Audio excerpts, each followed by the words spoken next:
2 in a row. 2 nights in a row we are going to live stream. So, as people get in here, I will say this for the people that are going to watch this on the recap, so it's not so boring. We're going to have Greg, Kanding, and Reggie go over the latest episode of Unsolved. Normally they do it with 313 Live, but Reggie hasn't been able to get a hold of him, and there is some controversy on Unsolved that they're going to try to clear up. Big time, dope dealer, Taker Kane fan. 2 nights in a row, right? That's kind of unseen. Not, I don't want to say unseen, but that's a bit much for us. Outlaw Cody, what's up? Scapone 187. Jerome Bailey. Did you guys see the Unsolved yet? I'm going to be honest, I haven't seen it yet. I'm on the West Coast, so I don't think it's aired out here yet. I always DVR it, and then I watch it later before I go to bed, but evidently it already aired on the East Coast. Michael Dorsey is in here, Murder Rap Movie, what's up? And there was something that we have to clear up on the Murder Rap episode 8 tonight. I haven't seen it, so I can't speak in detail about it, but Reggie and Greg will talk about it. I really don't know what it is, to be honest, but normally Reg does the reissues with Rel, and he hasn't been able to get a hold of Rel tonight. Rel may be busy, so he asked if I wouldn't mind stepping in real quick. So hopefully we can do that. I've seen it. Oh, okay, that's something else, DJAG. Can't watch them working, okay. They make it seem like he was awake. Like Tupac was awake?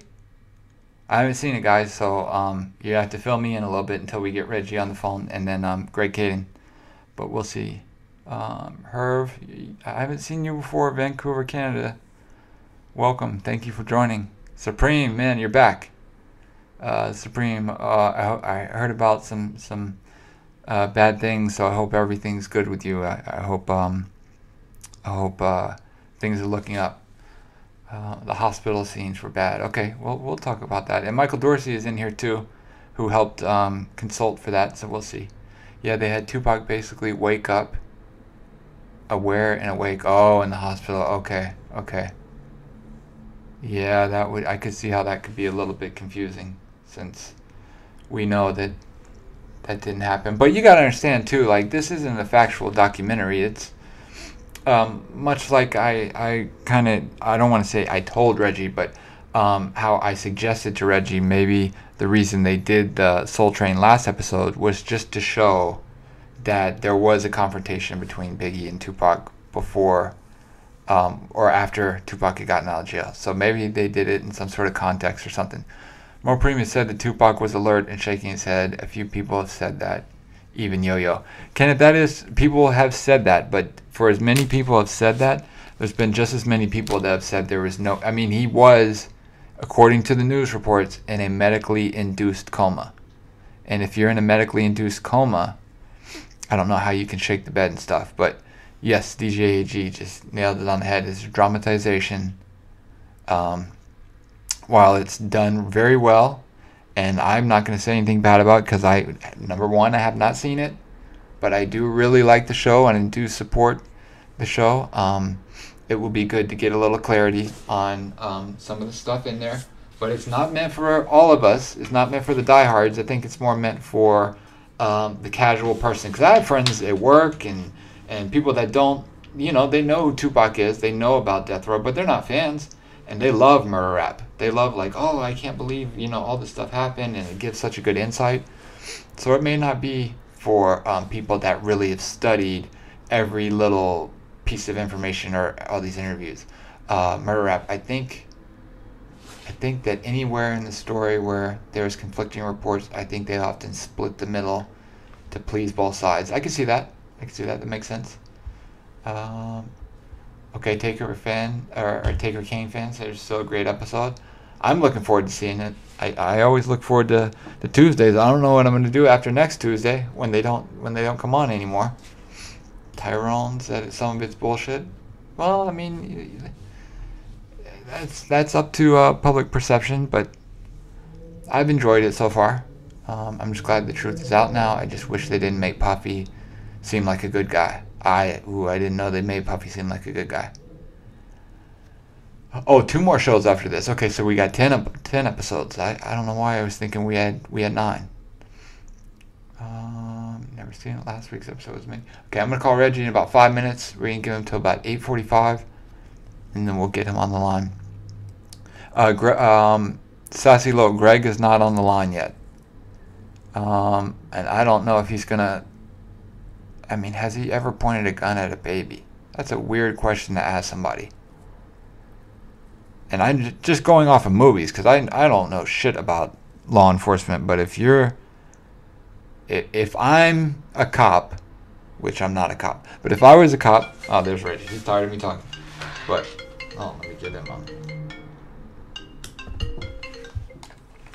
Hey, Reggie. What up? You're tired of me talking, huh? You're ready to call in? How you doing today, John? Good. Cool. Uh-oh.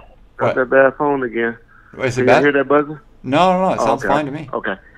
All right, cool. I got Greg on the phone with us. Okay. Man, we normally do the show. Mm-hmm. I'll say what's up, Greg. Hey man, what's going on, John? Hey, Reg. Greg, all right. Greg, you don't sound very happy. You sound tired or down. I am tired. Okay. I've been working for days, so I'm good though. Okay. So what happened was, y'all know I normally do the show with 313 Live show, but shit, I can't get a hold of Real. The last time we missed out, it's 11 o'clock over there on the East Coast. So I think Real might be a little asleep on us or whatever. I hope all's well with him. But man, I saw something on this show, and I didn't want to let it go by because I know all of y'all gonna be confused the hell out of it. I don't know if y'all caught it, but it confused me, and I said I gotta call Greg and see if Greg can answer this for me. And so we're gonna make it short, y'all, so y'all don't have to worry about tuning in too long. But the question I had was, and I don't know if any of y'all caught it, was the guy, the Amir Muhammad part, where, okay, we knew about one Amir Muhammad, but then we got the guy that's kind of like was an FBI informant. It turns out his name is Amir Muhammad. And I definitely don't want people to get confused because that dude seemed like a dude that had been involved in some shady shit and not the banker and the nice guy we've been talking about. And so I know when I saw that, I was like, wait, what the hell? So I said, I better get Greg on to explain that because I never heard that part before. I must have missed that in the book. So, Greg, if you can take over and just explain that, I'll appreciate it. Okay, so wait, Reg, are you talking about the guy that was in the episode today, or? Yes, the guy that. Okay, well I know it's two of them. One, the Amir Muhammad was that Harry Billups the one? Which one was the hero? Because it was supposed to have been Amir Muhammad that they said was the shooter or something like that. Okay, no. So there was never an Amir Muhammad name that was put out as a shooter. What happened was an early informant, Michael Robinson, was in jail, and he was throwing out all kinds of names: Amir, Ashmir, Kenny, Kiki, Abraham. He was just throwing names out, and one of them happened to be Amir. And so later on, when Russell Poole began to develop his beliefs that maybe David Mack was involved in the murders, he saw that David Mack had in fact been visited by a guy named Amir. And so that guy's last name happened to be Muhammad. And so that's where he began to develop his Amir Muhammad theory. The guy was a friend of David Mack's. He was a so that's in like 98, 99, correct? Yeah, that was in 98, 97, 98, okay. Yeah. 97, 98. But you come up with this Amir Muhammad in like 2008. Yeah, because we come across, we started dealing with another FBI informant, a guy named Robert Ross. And Robert Ross, when, his Muslim name was Amir Muhammad. So now we had another Amir Muhammad. That's what I'm trying to get people to understand. There's two different ones. Well, what Michael Dorsey is saying, Greg, is he says Greg's talking about the wrong guy. The guy in the show is Stutterbox, a second guy who was also had an Amir Muhammad alias. That's correct. Okay, so, you're about to tell it. Yeah, go ahead. So we get introduced to this Robert Ross guy who's Stutterbox, who's connected to the Main Street Mafia. Yeah. Yeah. And we start dealing with him. We find out that he also has this alias of Amir Muhammad because, he's got a Muslim, connection through his mom.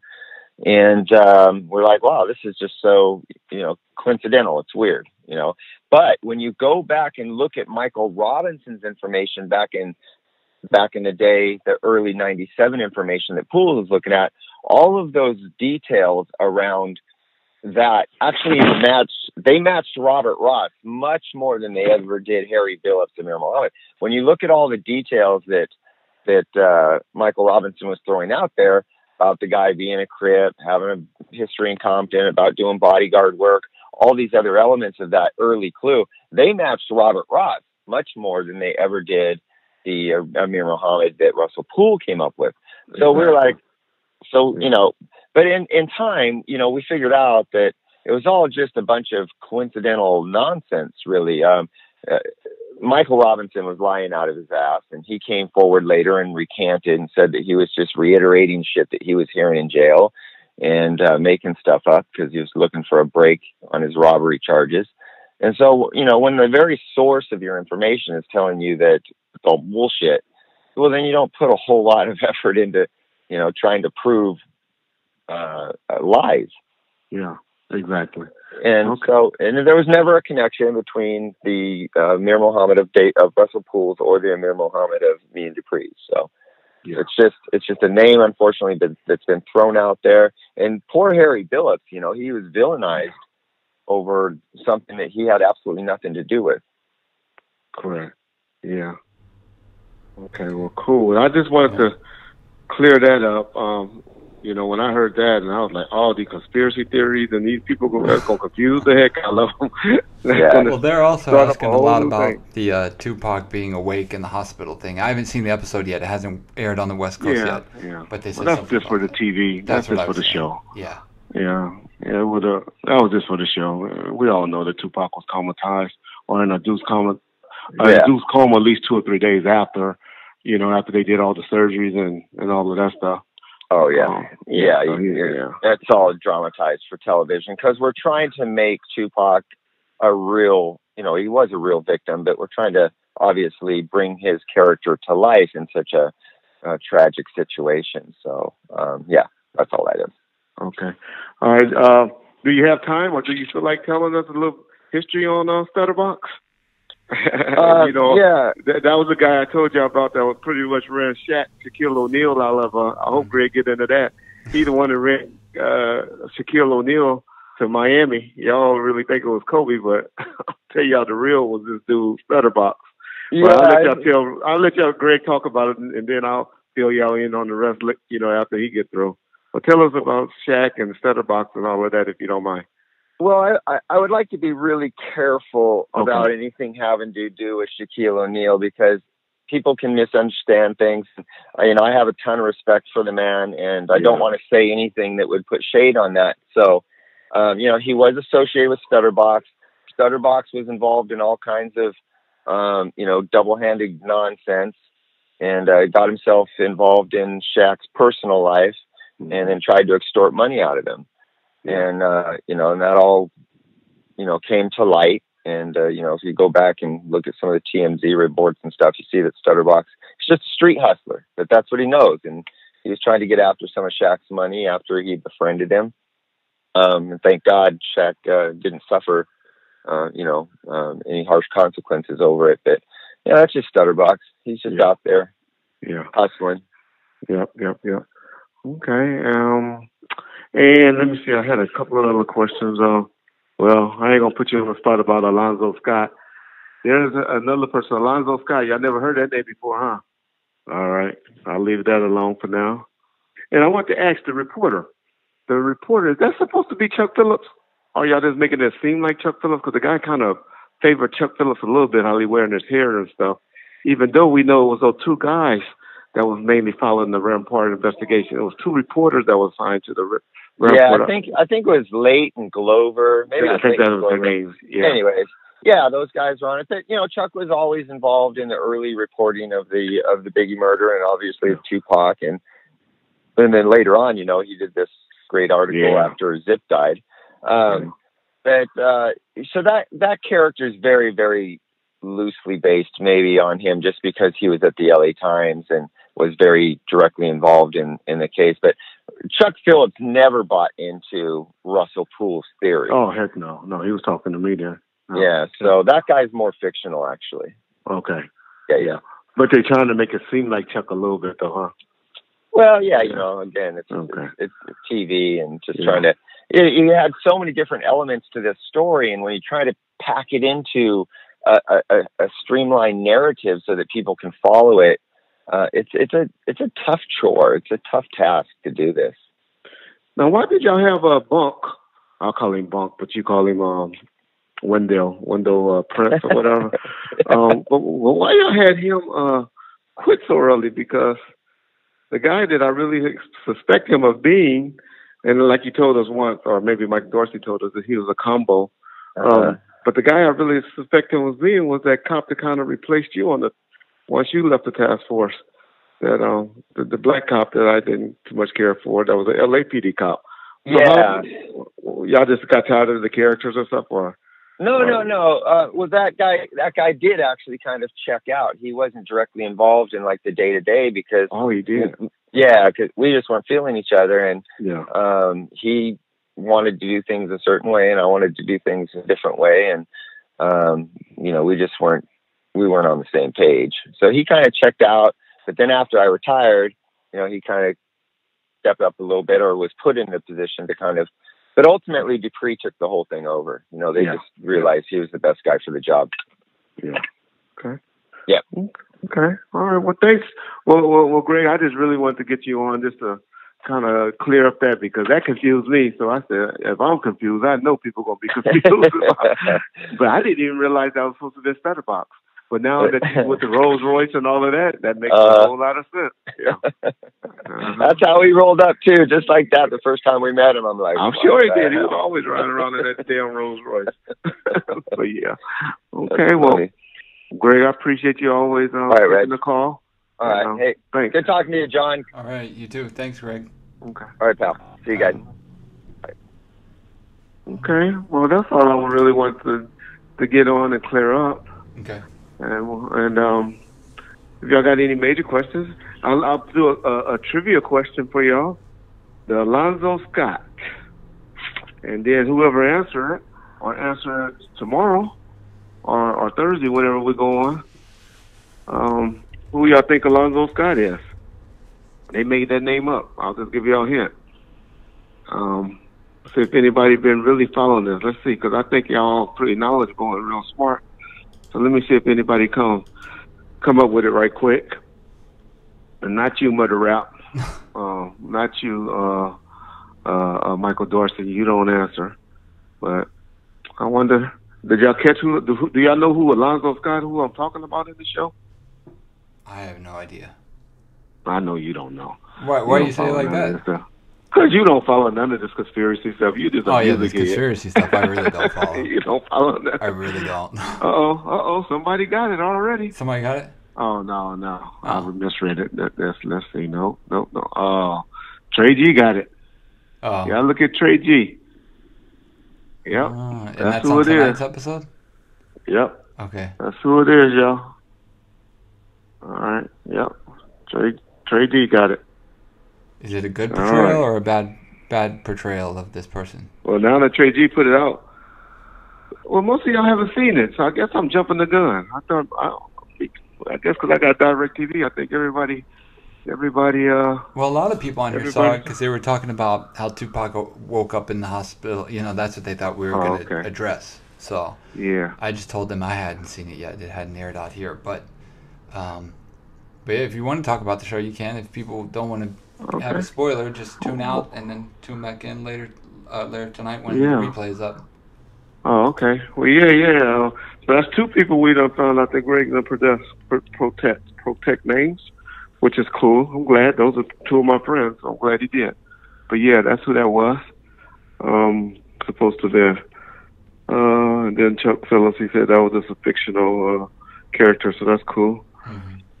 And then the other note that I had wrote down about Pac not being conscious. Mm-hmm. So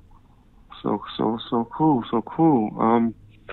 Yeah, I put out last night, so that's another reason I want to come clear up that myself and Teresa Swan must gonna be in the upcoming episode, which was this one, episode 8, which I guess we're gonna be in 9.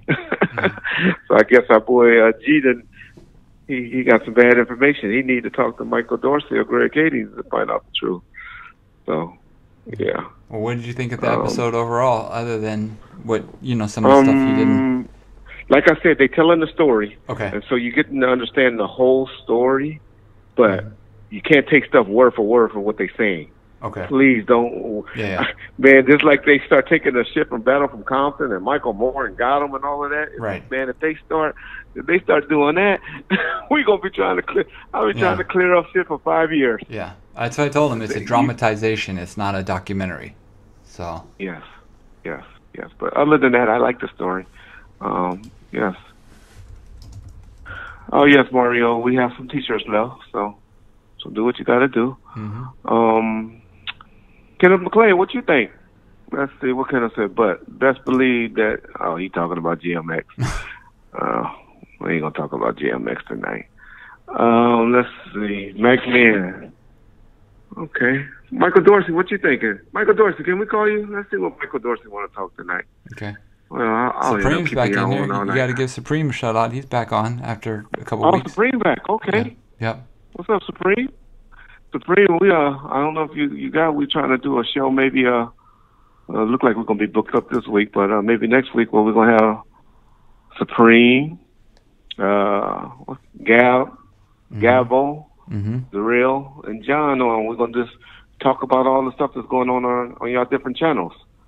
So if you're down for it, I hope you do it, Supreme. So get at us, whoever you know how to get to us, and just let us know if you're down. We saying you got to have over 7,000 subscribers, but we make an exception for you because we all love Supreme. And then if I know why you've been missing for a little while, and I don't know if you want to speak on that, but we got much respect for you.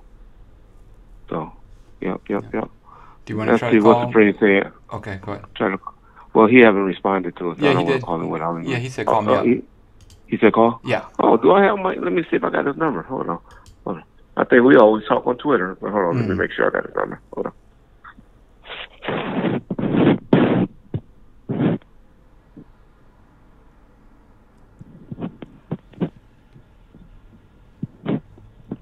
Would you do a bit? I'm sure he would. Sharif.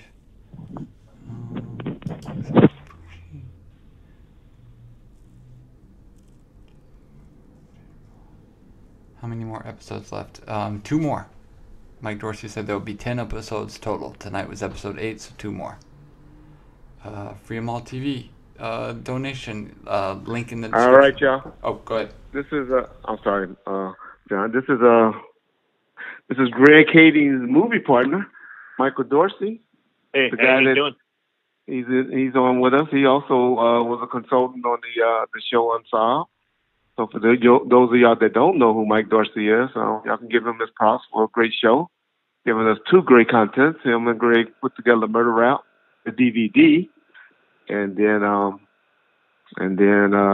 he consulted on the Chronicles, the Death Row Chronicles, and he's now consulted on this one, the Unsolved. Plus, he do a whole bunch of other bullshit.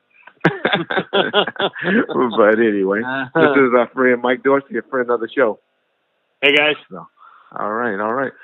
So, Mike, what you think? You see anything on the board that you wanted to shout out or talk about? One question, Sassy Loke. If Puffy was involved, why wasn't he questioned? Well, he was interviewed early on in the 90s, but always with a bunch of lawyers around him. And if someone doesn't want to be interviewed, you can't force them to be interviewed.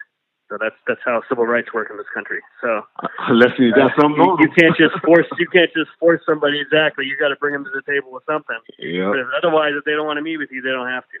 So exactly. Yeah. What's up, D Block? Haven't seen you in a minute, D Block. Hope all's well with you, brother. Yep. Okay. Yes. Okay. Go ahead and look over the board, Mike. Someone asked Nathaniel wants to know what happened with Neckbone and Buntree chasing the car. There's just there's, conflicting stories out there. I think Mob James told us he didn't think that happened, because what a lot of people may not know is that according to James, not only was security told not to carry around guns on their person, but also, I guess Suge also had that same conversation with the Pirates for the same reason. Oh, So, there goes that conspiracy shit. Mike putting it out. He about to get me tore up some more. No, that's it's about to be back on Suge. Suge ain't the one who's trying to get it. It was for the same reasons. They didn't want anybody in the entourage that night getting busted on a gun charge. But it was really at the club. That's all we really cared about. It was mainly about something going off. It was about the club. We knew that the inspectors and all of them was gonna be on us that night at the club. Right. Yeah, and so we was worried about getting that license and stuff. Yep. That's what it was all about. But I don't think Suge told them that because they all had stash boxes in their car. So, but, Keefe talked about there being a second shooting, and, you're only going to know that if you're there. And the girls in the car talked about there being another shooting. So trust me, they shot. Who else were they shooting at if on their way out of there, if not someone chasing after them? So, Bunch of car had bullet hole in it. So I know that's just Mob James. Exactly. And we know, and we were contacted by somebody that used to work at One Stop Auto, where all the death row cars got thing. And he said he was there that night at the club and saw a bunch of his vehicle with a bullet hole in it. And he said he went and got it fixed right away that week. Exactly. He couldn't drive around like that. So. Yeah. Yep. Mm-hmm. Yeah. But and also, I think Buntry's interview card that we've shown where he was interviewed by Las Vegas PD, I think happened back at that intersection where the shooting took place. So at the very least, we know he didn't chase after Suge when Suge took off. He was back at that. Him and Neckbone came to the club and told me they were the ones that came and told me what happened. They came straight to me. Yep. Mm-hmm. So there you go. Yep. Okay. Let's see. What you know about Stutterbox? You want to talk about it a little bit, or you I don't know. Like Greg? I mean, I'll respect Greg's wishes as far as Shaq is concerned. Yeah. I mean, he told you the gist of it. That was what it was. It was an attempted. No, he didn't tell you the gist of it. He didn't tell the blackmail part and about how he was fucking on Shiny and all of that.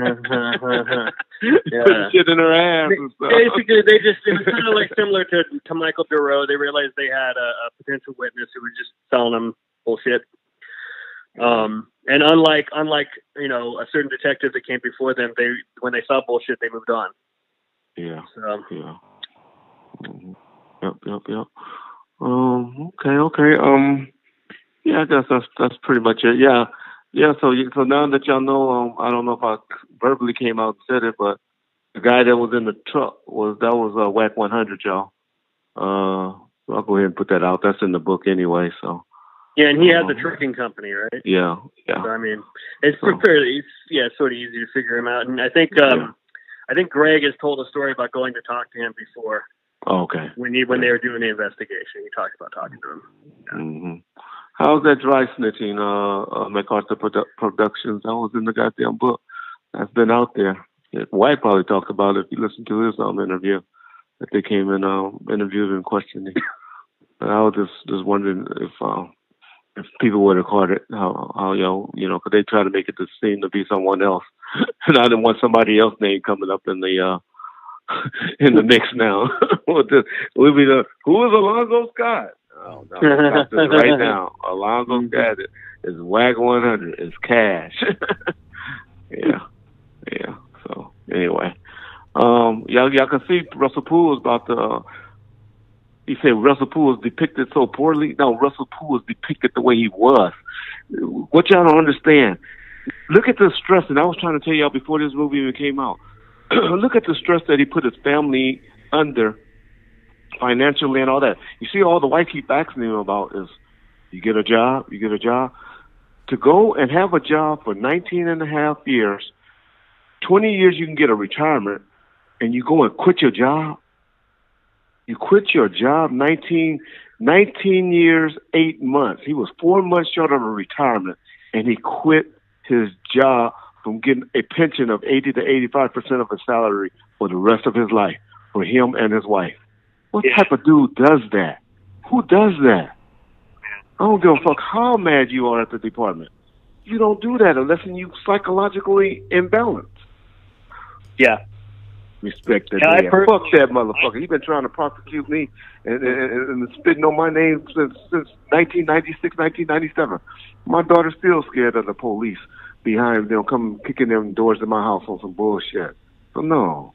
I ain't gonna respect no dad. Yeah, in my opinion, I think Poole's is too sympathetic, if anything, in this show, because Jimmy's such a freaking great actor. Yeah. But I think we wanted it to be a balanced, to have a balanced story, and not. I'm sure that the Poole fans were expecting us to just piss all over him, and I'm glad that that's not what they did. But at the same time, I would have spent a lot more time showing, for example, Michael Robinson, his big witness, recanted everything, admitted he was a paranoid schizophrenic, said everything he was saying was just hearsay, that he was. You could tell that's what he was doing when he did it. Nobody else believed him because they knew Kevin Ackey did the same shit to him. And then when it comes to time to go with 74 judges, I didn't say that. Y'all made me say that. That ain't what I said. And that freaking Wayman Anderson, that's Suave. Same thing, man. That guy's changed the story a bunch of times. Then when he recanted, and it came out in the newspaper that he recanted, he didn't try to say he was forced to recant. If these guys, freaking Saria, the quality of witnesses that these guys rely on, is really sad. That's what I always said about Russell. That's the one thing I didn't like, but he got, when you're trying to prove one thing and you're going down one track, then you're going to be reaching for stuff, pulling for stuff, and that's what his partner kept trying to tell him, Fred. Yeah, and he ran into natural resistance, obviously, from the LAPD when you start looking at cops. From his boy. His reaction to that was, it's a cover-up. Yeah. That's why it's like, no, you got to be careful. We got enough scandal in this department as it is. It gets out to the press that you're seriously considering that. You better have the evidence to show it. So and then he leaks it to the press. Yep. And the DA. Yeah. They're trying to make it seem like, but he leaked it to all of them. They're like, what the hell? But anyway, I know. Sassy Low, but you said, didn't I get a retirement? Yeah, I got a retirement. Did it right? Did it the right way? Shit, I worked for Death Row for 6 months while I was off on retirement, using up all of my time. And they said, okay, we're going to get rid of this nigga before something happens. But I didn't just quit. I still get paid. Going to get paid for the rest of my life. And the most important thing, health insurance. The rest of my life for me and my wife and my kids until they're 26 years of age. But did Russell Poole do that for his family? No, he didn't. But that's all I'm trying to say. But my point to that is everybody knows this. We all know this 1 year, 2 years on the job. And so my point is you have to be in some type of mental condition to just up and quit. You just don't up and quit knowing. I can say if he was only 10 years away from the job, 5 years away from retirement. Right. And he had 2 years away from retirement. Right? Yeah. 4, man, you can go to the doctor right now. Every one of y'all can go to the doctor right now and a doctor will sign off y'all for 2 months, 3 months of sick time. My back hurt. That's why my back hurt. I got a headache. Right. The worst thing, you know what every cop used to do when they're ready to go out? Oh, I can't carry a gun no more because I'm thinking about killing people. I'm waking up thinking about shooting something. Man, they take your gun from you as soon as you say some bullshit like that. But I'm not trying to shit on Russell right now about that. My point is, I'm trying to show y'all his mind thinking, where his mind was to do that. Yep. That's all I'm trying to do, is just show y'all where his mind is. But anyway, all right. We're not shitting on Russell enough. Now Sassy's asking a bunch about Frank, saying, why'd you wait till Frank died to start talking? I guess he hasn't gone back. That's because they don't know. Just tell people they don't know. Yeah. They don't know. I've been talking. I'll tell you all the articles. Sassy, look, you can go on #1 Bomb1st. One of those magazines, Thug Army, Thug Life Army. I forget the name of them, but Thug Life Army or something like that. Did interviews in that.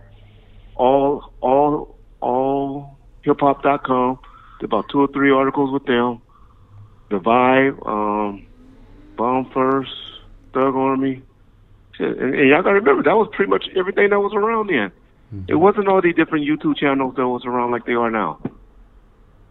JMX didn't start his until 2012. Right? Oh, Antone Beatty, I don't know what he was doing, but shit, I done did tons of conversation with Antone Beatty. Tons. For those that keep saying, well, why you wait till she'll go to jail? Why you wait till Frank and Michael died before you start talking? You don't have all the facts. You don't know what you're talking about. That's such a bullshit attack anyways. I hear stuff like that too. Why is this crap coming out now? Because this is when it's coming out. Yeah. I don't know. It's life. Yeah. It's silly. Yeah. That's like fucking Steven Spielberg making a movie about Lincoln. Oh, why are you making a movie about Lincoln now? Yeah. He's been dead 150 years. Yeah, somebody decided to make it. I don't know. That it's not people. This isn't people's life. Yeah. Your life is other things, you know. You say, why doesn't David Kenner get questioned? For what? Why should he get questioned? Why would he ever agree to be interviewed for this? Yeah. I don't know if people understand how like social studies courses in this country are failing our education system, man. Like police can't just make you answer questions. You have to agree to it. Yeah. Unless you're under arrest. Even then, you can just you don't have to answer. Exactly. Yeah, you can't make people talk. And powerful people, especially, they have an army of lawyers around them. You can't even get at them. Yeah. Only you're going to talk to some associate of some law firm that represents them, who's going to say, yeah, we'll forward your request onto them, and you'll never hear back. Takeshi, you said, who was the money behind A&E special? A&E? Jimmy asked a question about Zip earlier, and I think you just asked it again. Okay. He wanted to know, and I'm not sure I just quite understand, but didn't Greg or someone speak to Zip right before his death? He was close to getting something or letting something slip, but then stopped. I don't think so. I don't think so. The only thing I really have heard about him when he was, around his death was what Chuck Phillips wrote that blog post, which is really good. It was all about the funeral and who showed up. And Chuck Phillips in there mentioned that, and this was back in like 2011 or 2012, he mentioned that he had heard that Puff and Zip had fallen out, but then Puff showed up at Zip's funeral and spoke. Yeah. Hey, McCarthy Production, he said, why I'm making snitch videos with Lloyd Lake about Suge? Well, number one, I only said he did one thing, which was true, which was he had me contact the U.S. attorney, so he wouldn't have to do those 6 months in jail. And David Chesnoff told me I don't care who it is, because y'all got to remember David Chesnoff is a mob attorney in Las Vegas. He said, I don't represent no rats. I don't represent nobody that's want to talk or snitch. And so that's the only thing I ever talked about. And then I think I might have talked about, I don't know if I talked about the attorney when he had called her until I called up there threatening her and stuff like that was working for him. My name was Sherry or Carrie or some shit like that. I forget her name. But yeah, like I told you, I go in and out with Suge. And right then I was not fucking with Suge. And so that's why I did that. But Lloyd Lake was the one that had information about him snitching and doing stuff like that. So he's the one that talked about that. But yeah, I go in and out with Suge.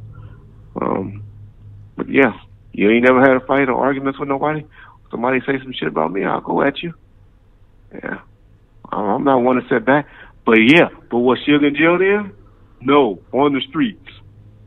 So when I be sitting next to Lloyd Lake, if I'm so scared of Suge Knight, yeah, okay.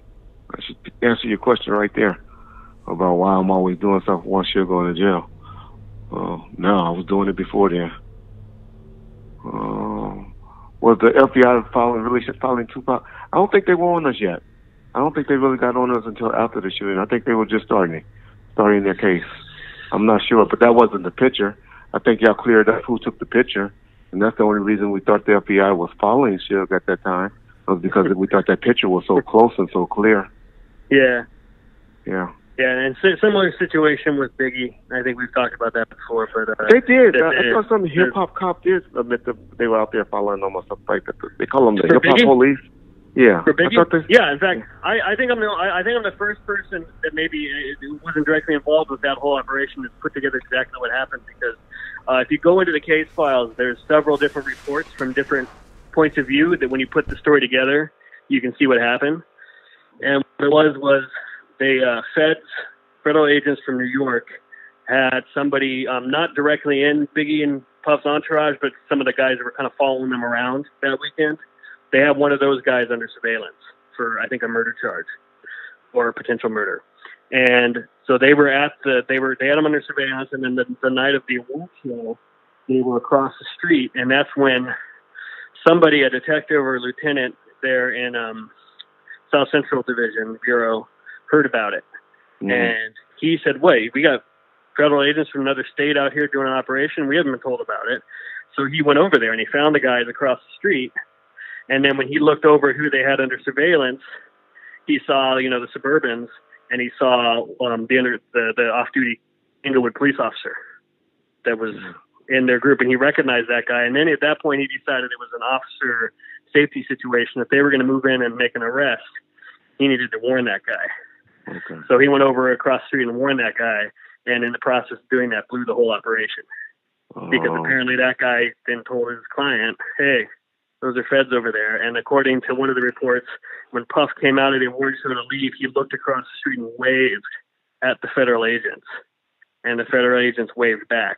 Oh, okay. And that's why the next day, which is the day of Biggie's shooting, that afternoon, all those guys flew back home to New York. Oh, because they figured it was crazy, if they hadn't had their cover blown that night, there's a good chance they would have been parked across the street at the Petersen the moment that the Big was shot, and this whole thing would have gone down right in front of them. Oh, okay. But it's because of that one decision by one local police officer to go over and warn the entourage about it changed, the whole situation. Okay, gotcha. And then I think what happened was they took the video that was taken across the street, that home video. Mm-hmm. I think that what happened then was I saw in the reports where they had still images made from those videos so they could show them to witnesses. And so then when Cease and some of the other guys in the entourage were shown those still images, that combined with the rumors the feds were on them, they all thought, these must be FBI surveillance photos. And I think that's what started that whole rumor that the FBI was watching Big when that all happened. But it was just a misunderstanding. Somebody, a Tupac fact saying that you put out in Murder Rap some footage of the FBI as close. Yeah, it was from a year. It was from a year earlier. It was from '95,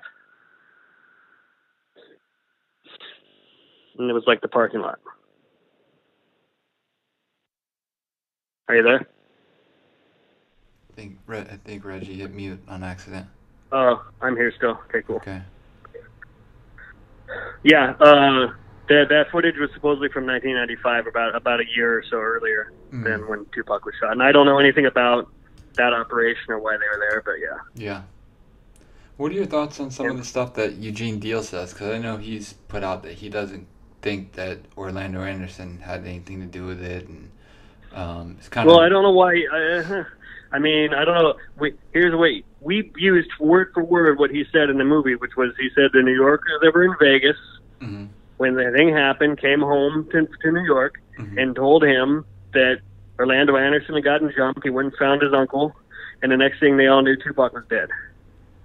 Now, beyond that, all due respect to him, I don't know what else he would know about Tupac's murder and what Orlando Anderson was doing. I don't know how would he have any information on that. Right. I don't know. I don't know. I respect his opinion. I respect his opinion when he's talking about Biggie's case. I don't really feel like Tupac has anything to do with him in any way. So, outside of that, what he claims he heard the New Yorkers told him. Yeah. Let's see what else is on the board. Somebody asked what you thought about the John Patash, whatever that guy's stuff is. I don't know if you have an opinion on that or not. I didn't bother to even listen to it. Yeah. Yeah. You back, Reggie? Yeah. Okay. Yeah. Okay. Okay. So what? I haven't seen the episode. So what's the preview like for the next episode, Reggie? What does it look like is going to happen in the next one? Because I would ask Mike, but he'll say no. We got to tune in. So I just want to know what the preview looked like. I saw the end. I seen a picture of somebody that looked like they trying to portray as Teresa Swan. Okay. So I guess they're gonna deal with that. and but that was about it that I saw. Okay. Yeah, and that in the last couple episodes, at some point, we kind of give Biggie his due, the same due that we're kind of giving Tupac tonight. Yeah. Because tonight's episode's very Tupac heavy. Okay. And biographical for him. It's not just him, in the hospital. Mm. Could you tell Tanish 6ix9ine right quick what you do? Because he want to make you a part of the government, and I know you just a film. Oh, am I part of the government now? Yeah. Man, I'm not getting my checks, so I'm part of the government. Well, he didn't say he's acting, to be honest. He's not. Oh, I've never been part of the government in any manner. No, the closest I've ever been was I was a student employee for Arizona State University's athletic department when I was a student there. So for a brief moment, I was semi-employed by the state of Arizona. But no, my dad was a Orange County Sheriff's deputy. Oh, okay. And I got family that are Air Force. That's my full extent. Huh? Yeah. Okay. Yep. Okay. So, yeah, I didn't mean to disrespect the person asking that question. I thought the way you were saying it, they were being smart. I read it that way. I saw someone else. Yeah. Yeah, it's you, Takashi. Yeah, Sun Devils. Yeah, because someone else earlier was saying something that was part of the cover-up. It's like so stupid. Yeah. Yeah. Everybody wants to say that the Biggie shooting scene. Plus, shootings are shootings, but yeah. Question about approaching Zip. I think they wanted to be very careful how they approach Zip because obviously Keefe has not been in touch with him for a decade or so by the time, they take him out to New York to reestablish contact. So if he comes out right out of the works and is talking about money for a hit, they had to build up trust with him, like you said, before they could start asking those kinds of questions. Well, Sandra, you say who snitched on what? You must haven't watched it yet, but when you watch it, that was the guy Stutterbox we were talking about. But that was the main reason for the call tonight because of the two names of Amir Muhammad. And we didn't want to start going back into that. Oh, because I seen that and I was like, oh Lord, they about to make Amir Muhammad poor guy out to be a bad guy now. When they were just supposed to do Stutterbox. Yeah. Cynthia, this is a really good question. Do I think Biggie knew about the Puff and Zip thing? I mean, he knew Puff and Zip, obviously, and Zip was supposedly the godfather to his son. But I don't think he had any knowledge about any conversations about doing anything to Tupac and Suge. No, I don't think he had any prior knowledge. He probably heard about what happened after the fact, and everybody was talking, but I don't think he had any prior knowledge to what was going to happen. And someone else had a good question, too. Where was it? The Foxy Brown question. I know that we just had that one claim that she was supposedly in Zip's car in Vegas, and then coincidentally she was out there on Fairfax when Biggie was shot. Yeah.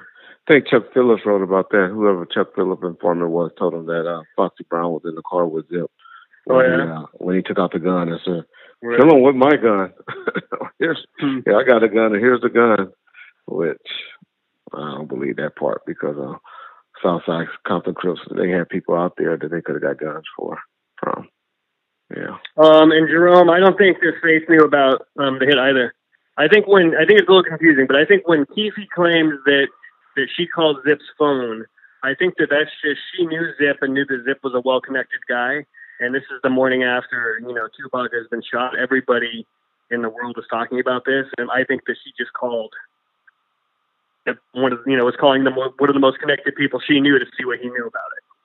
I don't think that she knew ahead of time either. You keep in mind, if there's a conspiracy like this, the less people to know about it, the better. So unless someone is going to be a direct part of it, why would you include them in it? Yeah. Mm-hmm. Mm-hmm. Okay. Yeah, Chris. Yeah, long ass kiss goodnight. Long kiss goodnight. Yeah, exactly. I feel like that pretty much that entire verse is about Tupac. When you read the words, not just the crew in the marine blue. Yeah. All right, Supreme. Peace out, man. Be careful, man. Good seeing you back. He letting us know his battery about to die on us. Yep. Let's see what Johnny Coop said. Why didn't cops search for the white caddy that night?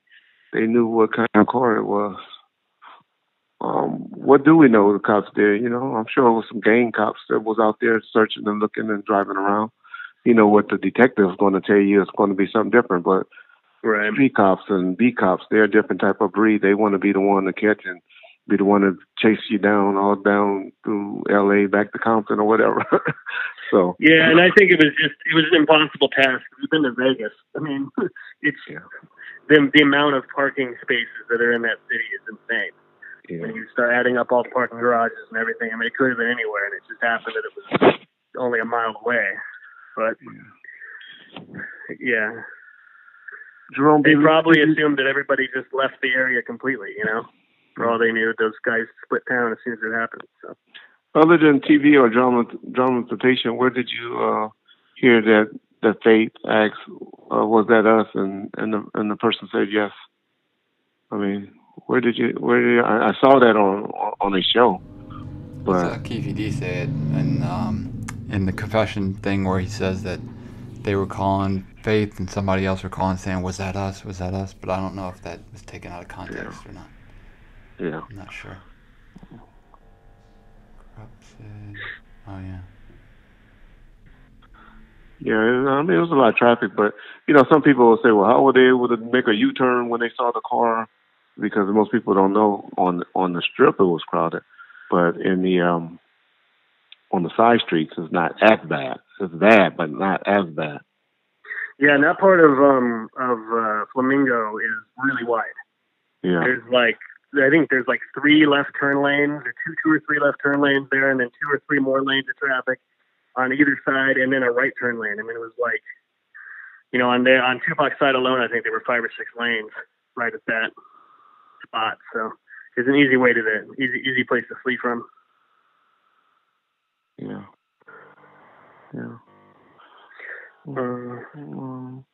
Yeah, Kenneth, he might have been. I'm sure he acted in front of people like he was glad to see Pac die.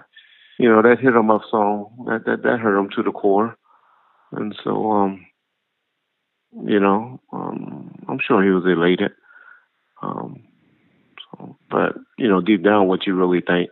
I make quacks about Biggie, but you know, out loud. But do I really feel that way? Especially after you hear his mother talk, I kind of feel bad for their family. So, yeah.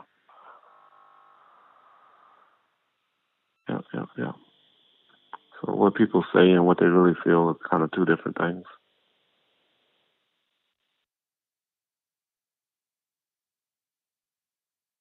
Mm-hmm.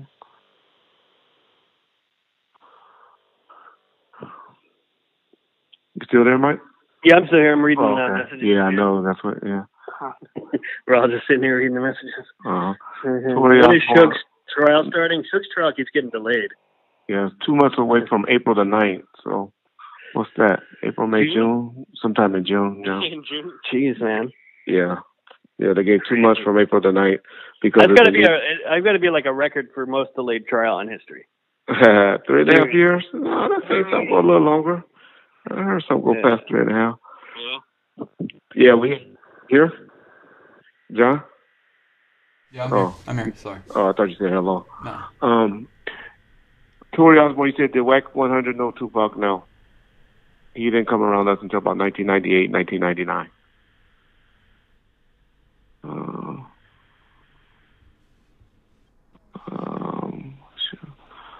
Should have got John Bass, Jose Bass now, so he's got a best shot. Looking for the truth. If you had been coming around to us about, 3 weeks ago, you would have known that. A week or 2 before we did. I mean, before it got out. We kind of told y'all. Mm-hmm. We kind of told y'all that. Yeah.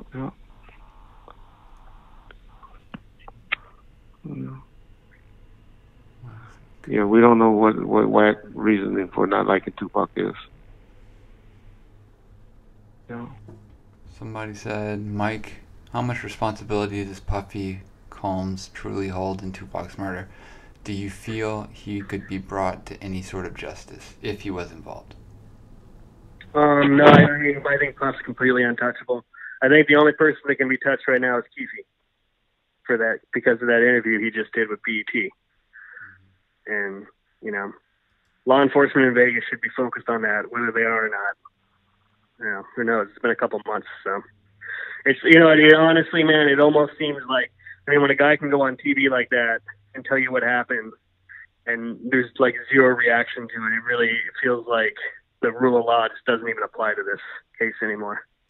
Like the government just decided they're done with it. And it's too bad. But no, I mean, Puff, come on, he's untouchable. I mean, even look at Suge. Suge only gets in trouble when it gets caught on video. Yeah. Mm-hmm. Yeah. And it's hard. Just because somebody says that I have a conversation too, it's kind of a hard thing to prove.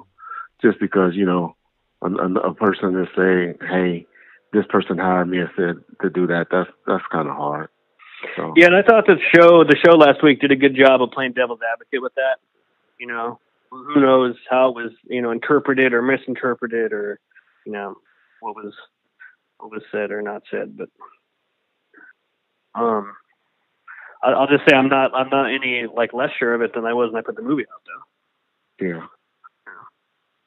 And it didn't happen to him because he was almost a billionaire. In 1998, 1999, Puff was unrecouped, and he had to sell. He owed their company $8 million. He had $8 million. He had to give back to BMG or whoever Clive Davis was running. He had to go and make a deal with Universal to give them $8 million back. So he wasn't that rich then. So yeah. So it wasn't so much because he was as rich like he is today.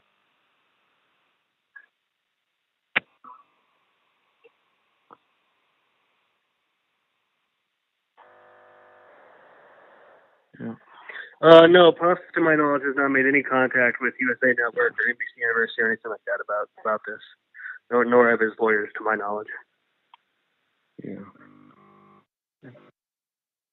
Yeah. Yes, you know, you can imagine a major studio and a big network putting a show out like this. You know, the legal review for all the scripts was pretty strict. So, you know, how things were presented and worded was carefully looked at before it went onto the Yeah. air. Okay. Well, Tupac and Gaddafi brothers, no. Third Republic, there wasn't. They're not brothers.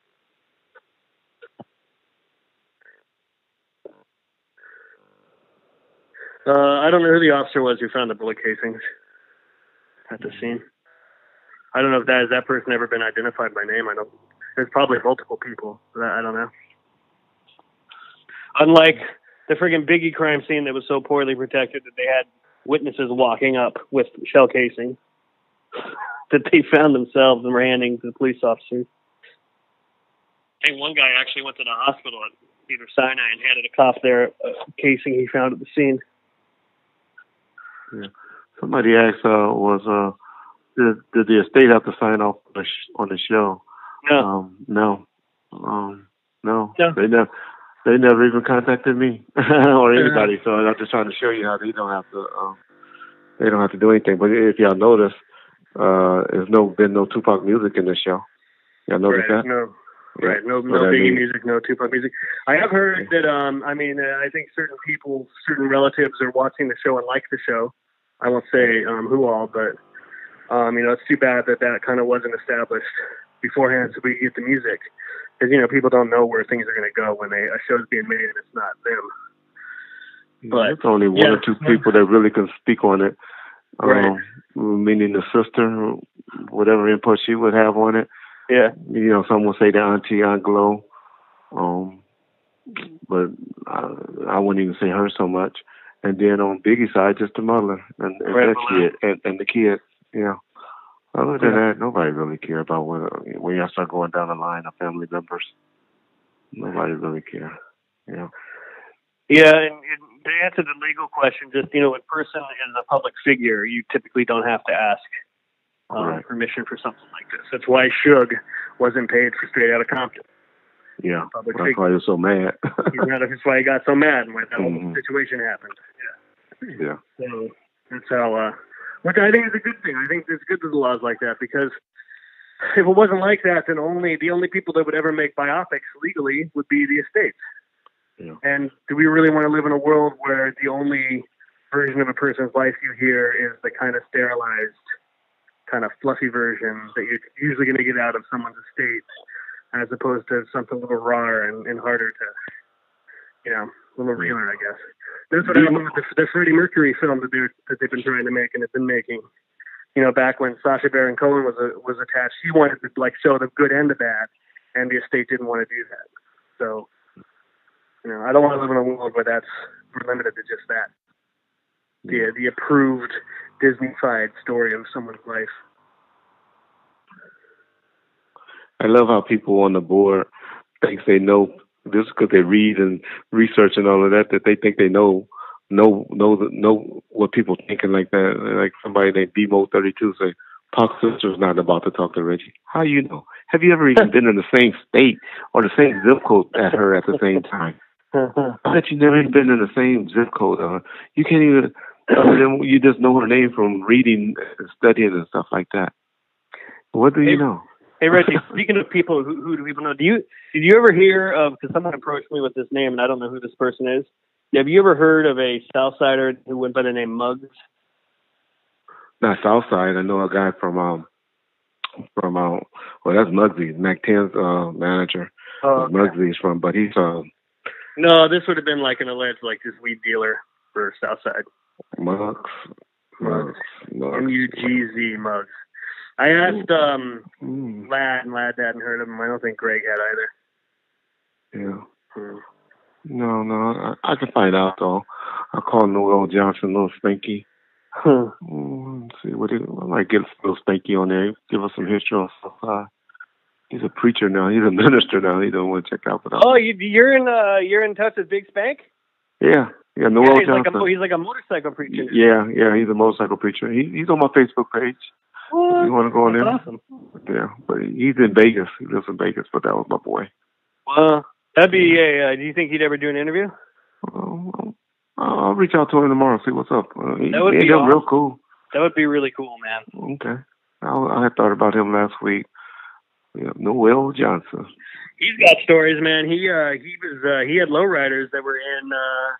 I think he had a lowrider that was in one of Eazy's videos. Oh, okay. Yep. Spanky. Yeah, Spanky. I think it was what was it?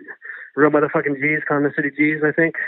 Okay. That was the one. There was lowriders in all of Eazy's videos, but I think there was one in particular where there's an overhead shot and you can see artwork on a trunk lid. Yeah. I think that was Big Spanks or somebody that knew him. Yeah, Spanky was rolling back then, but he just turned his life and changed up and moved to Vegas and trying to use a different life. Yeah. You know of any more documentaries coming out anytime soon? On this case, the only one. Well, I know. Well, I just found out today the estate is currently working on a documentary. Yeah, with Steve McQueen, the director, the freaking the 12 Years a Slave director. Yeah, Molly. Yeah, they're gonna be interviewing me. Really? That's I can't wait to see what he does with it, man. That guy's such a great director. Yeah. Matter of fact, they're going to answer that. Whoever just said that they won't talk to Reggie. Yeah, they reaching out to me for the book and for the guy. I forgot about that. You never know who's going to reach out, dude. I got contacted by people making Labyrinth. Yeah. Asking for help with something. I helped them out. They were looking for some archival. Is that going to ever come out? Is that they still working on that Russell Poole story? I've heard. I mean, all the information I get is third hand, but I know somebody that is connected to them in a certain way, and it's just from various sources. I just haven't heard good things. is all I'll say about it. And just, even if I had not heard anything about it, the fact that they wrapped filming on that movie like over a year ago, and there hasn't been a trailer or a teaser, or there were photos from the set while they were in production. There were like a few that came out, and there hasn't been any photos since then, like nothing. That's usually not a good sign. And maybe they just feel crowded out right now because of All Eyes on Me and then the specials, and then this series coming out is kind of rain on their parade a little bit. So it might just be that they're letting some space, letting the story breathe a little bit before. But they've had it done allegedly over a year and a half. Yeah, they shot it like over a year ago. Yeah, they shot it like late 2016, early 2017. Yeah. Okay. So I don't know. I mean, I'm not expecting that to.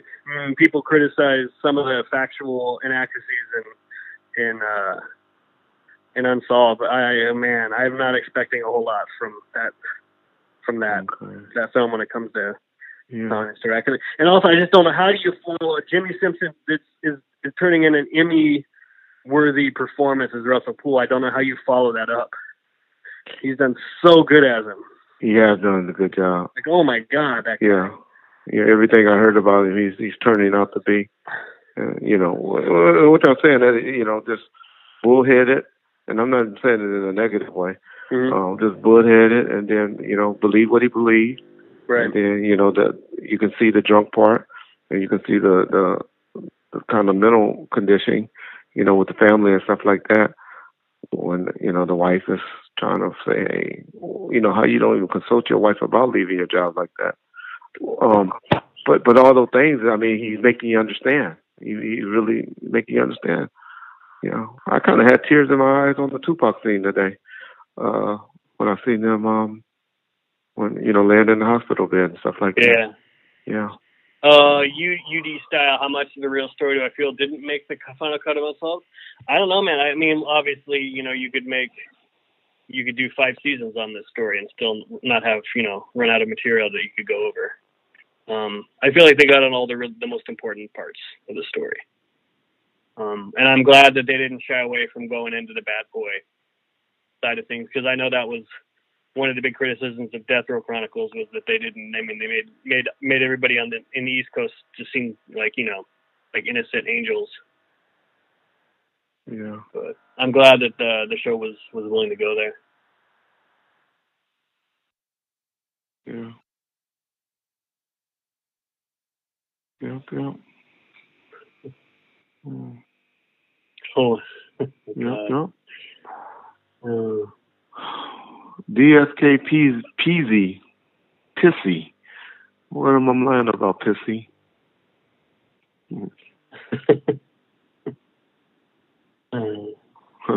Yeah. What's up with Timmy Rue? Timmy Rue's in custody. Hopefully, I haven't heard anything more on this case. I think I last reported that he was off for 7 years, which I kind of wish he would have took. But I'll reach out to a couple of people and see what's going on. But I haven't heard that he took a deal yet. How y'all looking for a second season? I mean, I'm sorry, Mike. It's being, it's no done deal or anything like that. But if it gets a second season, it won't be this story again. Yeah. So I don't know how much of a role we'd probably have moving forward. If it's not a case that we're experts on.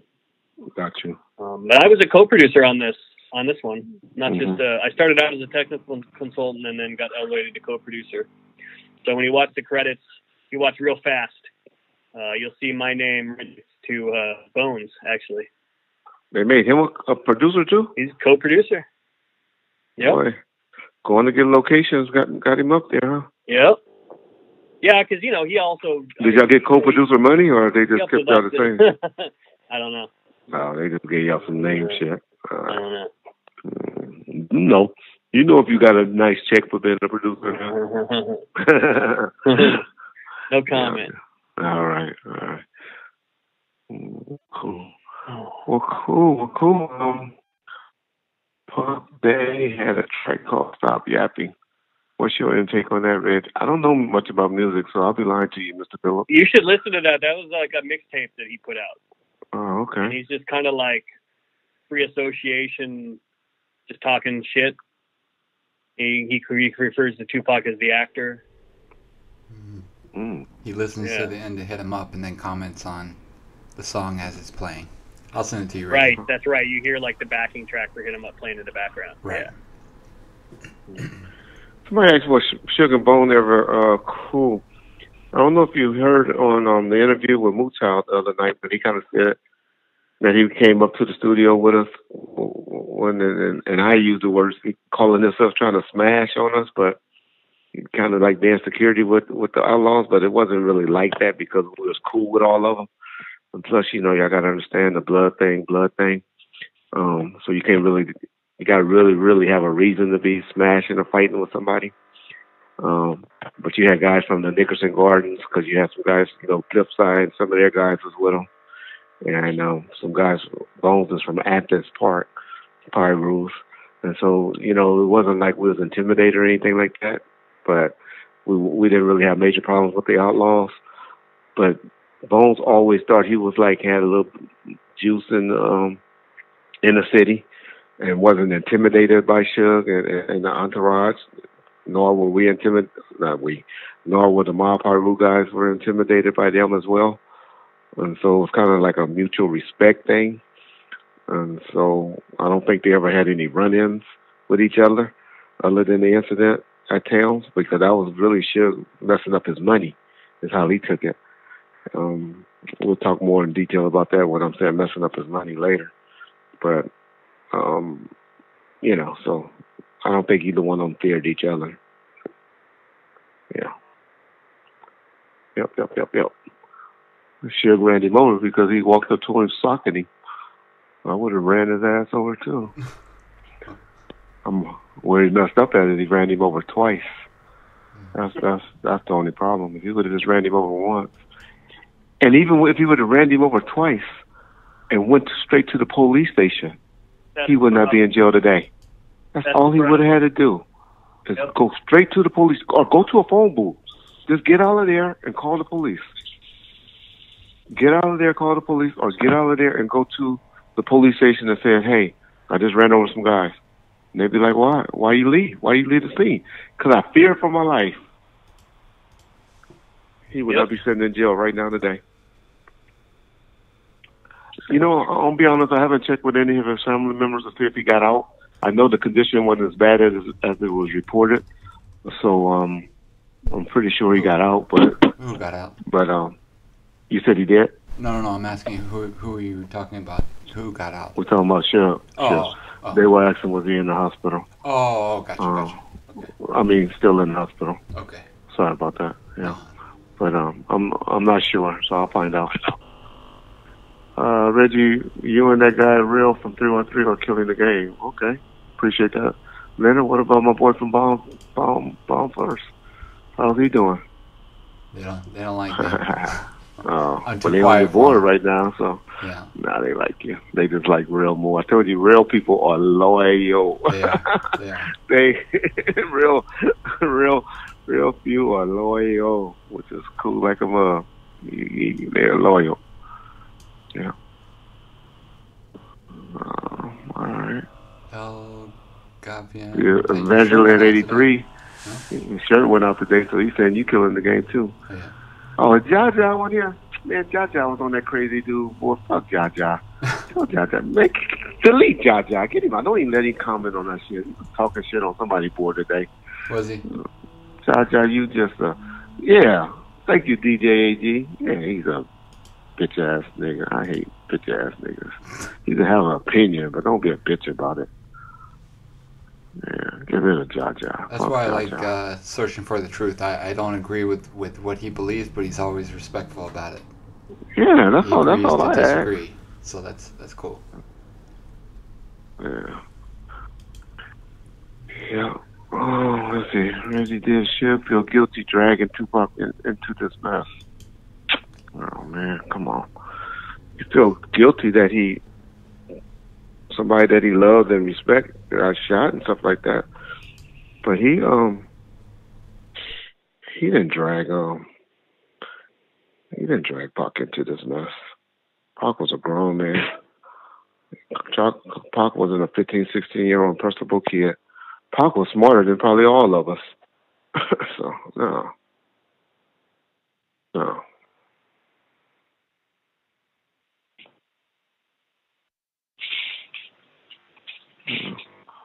Yeah. Let me see. Reggie, did you meet Ja Rule and Irv Gotti? Yes.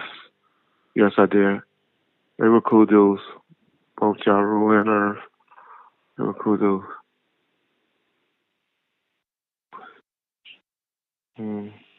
Oh, Dank. That's so elementary. How old are you, Dank? Amaroma? Tell us that. And I'll tell you why. You tell me how old you were. How old you are.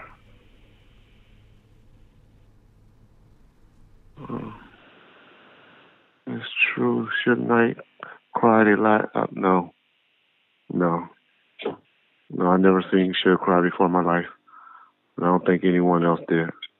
You're 34, 22 years ago.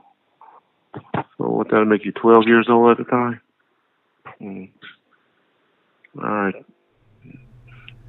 Well, I know most of y'all in that age bracket, but that ain't my point. I'm just saying, you say stuff that, you can be concerned. You can be 34, 35, 30, and dislike it, but to make comments like, like, why did you do that? Why did you do that?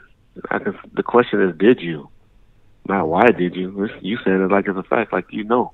Mm-hmm. The question is, did you? Or why is your name involved in that? Or what's up with that? Or why did people say this? So when you say, you did, that's when I'd be like, come on, how you know this? What information do you have? No, Crooked I never got $1 million from Duff Row. No.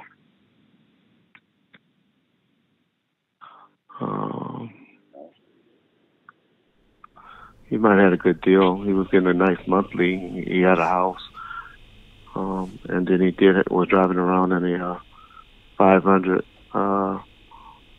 CL, the coupe, the 500 coupe. And so he, but no, he didn't have money like that. Why you keep asking about the government? Well, I don't think the government's involved in Tupac Shakur's death. So anybody that thinks that, I feel for you. But I don't believe the government had anything to do with Tupac Shakur's death. So that's why I don't speak to it. I wish I was connected. Then maybe I can have my connections get me out of this jail sentence I'm about to go do. I'm not connected like that. Nor do I know anyone else connected like that.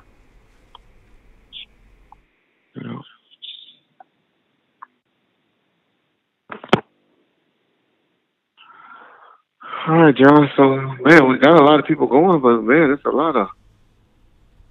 Yeah. Sound like Tanique or JMX friends over here today. But, how are we looking? What are we doing? We're all right. 160. Oh, okay. Well, we'll keep going. Mike Dorsey, they want to know who you are. If you can explain it one more time. I kind of told them at the beginning, but there's a lot of people done chimed in since then, so let them know who you are. I'm really impressed with your resume. Yeah, so I'm the filmmaker of the Murder Rap documentary, and then I am also I've consulted on a number of other death row and Biggie-related specials, including Got Tupac and Death Row Chronicles, and then I'm a co-producer on Unsolved and technical advisor. Yep, we had Greg Cadillac on earlier, and he kind of explained us a situation that if you haven't watched the show yet, I understand so it don't come on until 10 o'clock in some of you guys' time zone. Y'all gonna see something about the name Amir Muhammad. Y'all gonna see that name twice. Amir Muhammad, the first one, the one that Russell Poole always accused of being involved in the incident. That's the banker, right? Or no? What is he? Who is he? What type of guy is he? He was just a friend of David Max. Yeah, right? He was a mortgage broker. He's a mortgage broker. Yeah, so he's a good guy, a good worker, a good guy.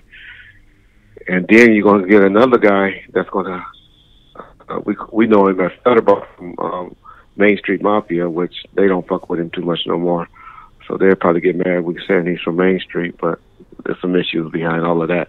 Go put his name in if y'all want to research on it and read that behind the Shaquille O'Neal extortion.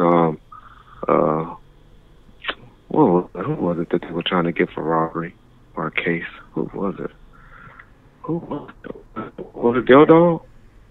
Forget who it was. But anyway, it was a bunch of guys from Main Street Mafia was on trial for trying to extort Shaquille O'Neal for money.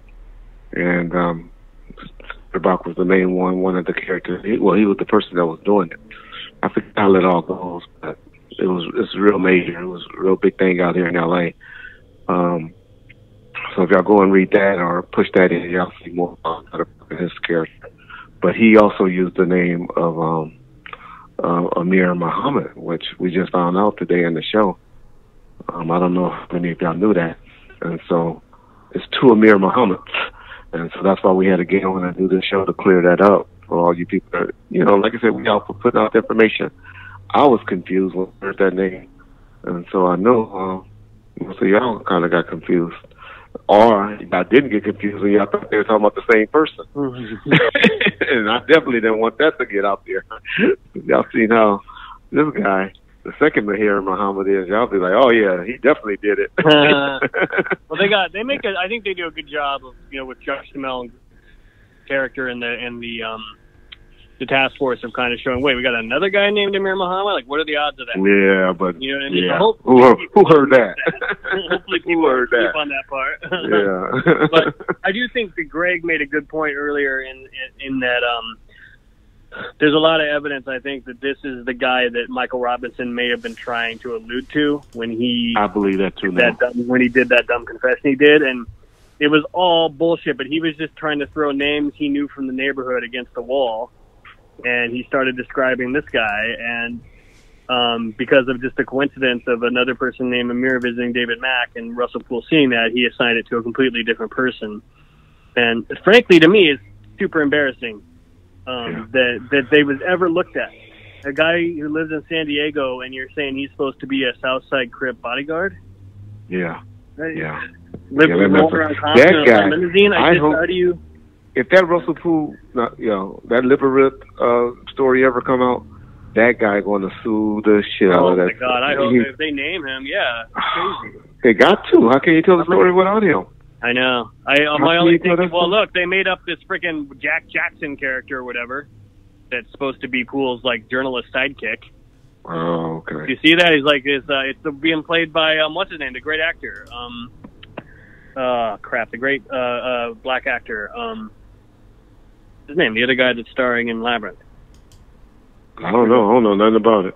I ain't never watched. I don't know nothing about it. But it's a fictional character. I'm sure it's loosely based on Randall Sullivan to some degree, but the description kind of makes it sound like it's a cross between Randall Sullivan and Chuck Phillips, and then they made him African American.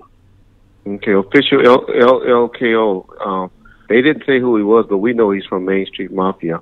But he had his name back again, which I can't remember what his government name was.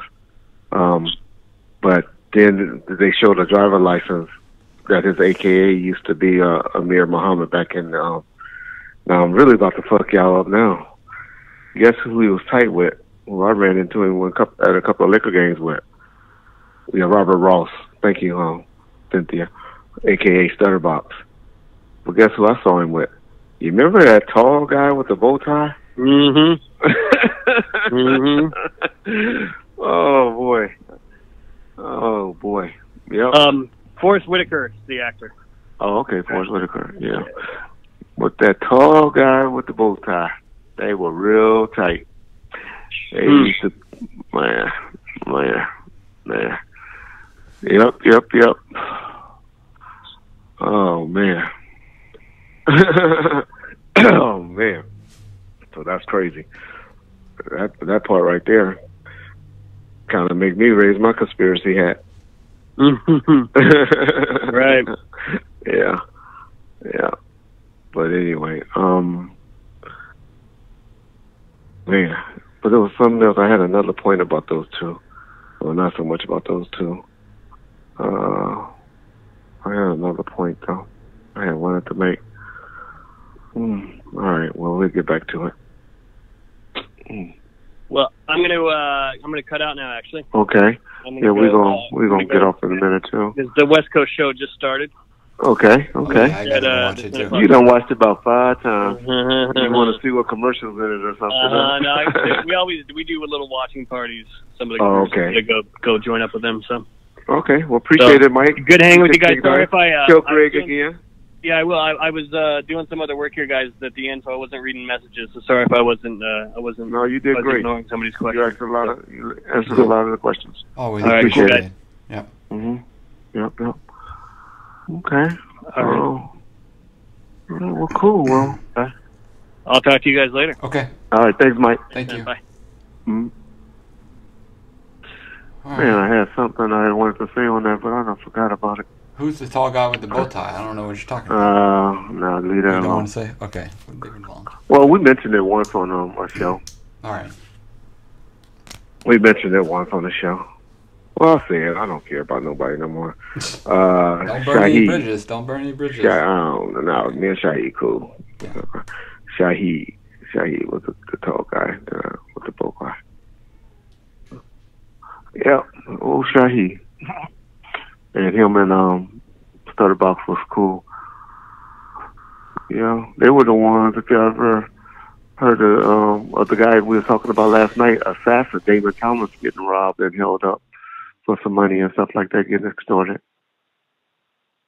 Yeah, y'all really need to do some research on this guy, Stutterbox. He'll answer up a lot of questions for you, not regarding the Biggie stuff, just all the stuff that was going on with the Main Street Mafias and Shaq. That story is so big. Y'all just don't know.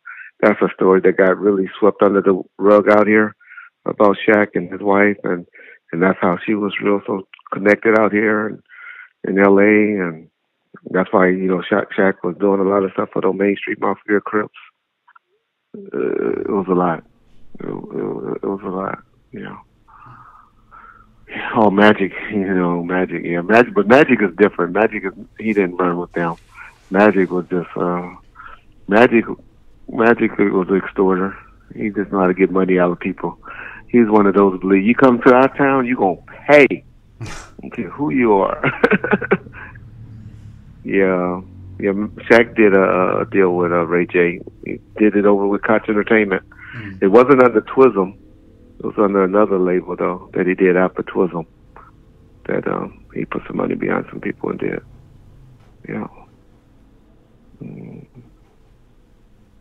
I don't know much about D-Mac. Davis, Nancy 83. I don't know much about D-Mac at all. Yeah. There was nobody with Death Row. What's that? I want to get rid of Let's that. see, Reggie. Who's that? You were a nobody when Death Row was its finest. Meaning I wasn't. I guess. No, I wasn't. I had just started working there. That's correct. I wasn't a nobody. I mean, I was okay. I was making good money. Yeah. I was making $35,000 a month then. So I was cool. Traveling, doing everything. So I was good. But yeah, I wasn't, no. But 97, 98 kept the doors open in all type of ways. Building was in my name. Yeah. Company, publishing, music publishing was in my name. Yeah. Stopped a lot of lawsuits. Got rid of a lot of lawsuits. So yeah. But yeah, you're right. 95, 96, I was just a worker making some money. That was what I was bringing home, dog. That's what I was bringing home. I had about 10 guys a day working. 10 guys a day working.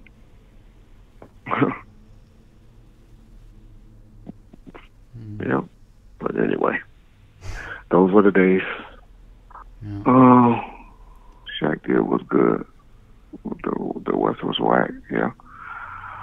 David Kenner still practicing law a little bit. Not a lot, like he good enough to be. Yeah.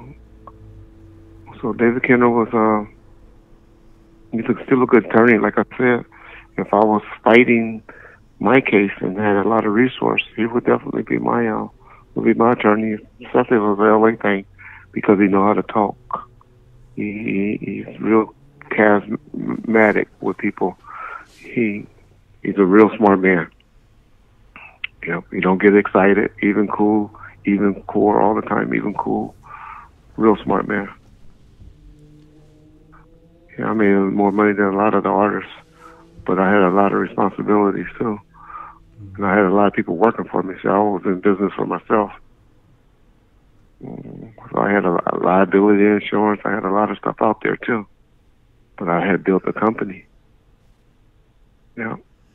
And then I gave up my company, which probably wasn't that smart, to run another man company for about 5 or 6 years.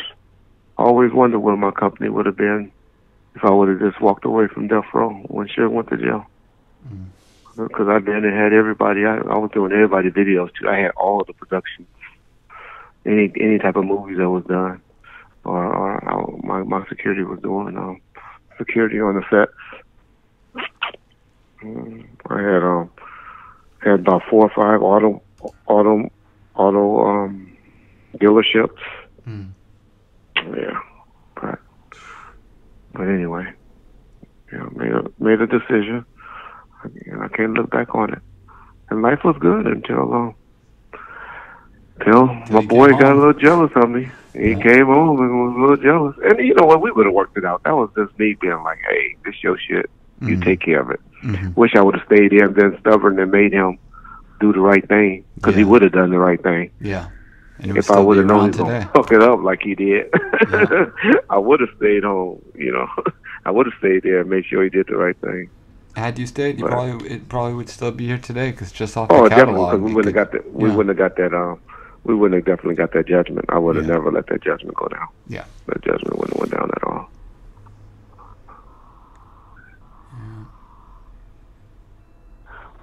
Okay, Freedom Miles Williams. If he's saying he had problems with Suge, it's probably from that incident. Well, like I said, we talked about with the Outlaws, but it wasn't nothing. You know, put it this way: if they saw each other on the streets, it wasn't like it was going to be any problem. There wasn't going to be no problems like that. Let's see, Reggie, how do you feel about Frank Alexander saying you were closed-minded about ideals and they had only wanted? Who were they? It wasn't Frank that said it. It was Leslie Galvin, who was a goddamn West Tech security guy that said that. But, no, yeah, okay. Yeah, no, I wasn't listening to those niggas. They didn't know that. These motherfuckers was, they didn't have no business sense or anything like that, so that might be true. That might be true.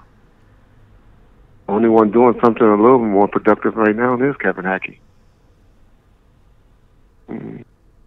Yeah. Well, that might be a true statement about me. Reggie was the former mayor from the blood. I tried to explain that before about how we grow up in areas, and so you kind of lean to that side because you grew up in that area. But this is a man that was educated, that went and got a college degree, that taught school at a high school. So how can you be a gang member and you go to college, go and get an education? No. You know, he just grew up in the neighborhood where Bloods grew up, and he probably knew who they were. He might even play football in high school. So no, Omar Bradley was not no blood, no gang member like that. So no. Right away, it's still an active company. I still get checks from him for consulting, but I haven't solicited any work in a while. But y'all know how I was making money.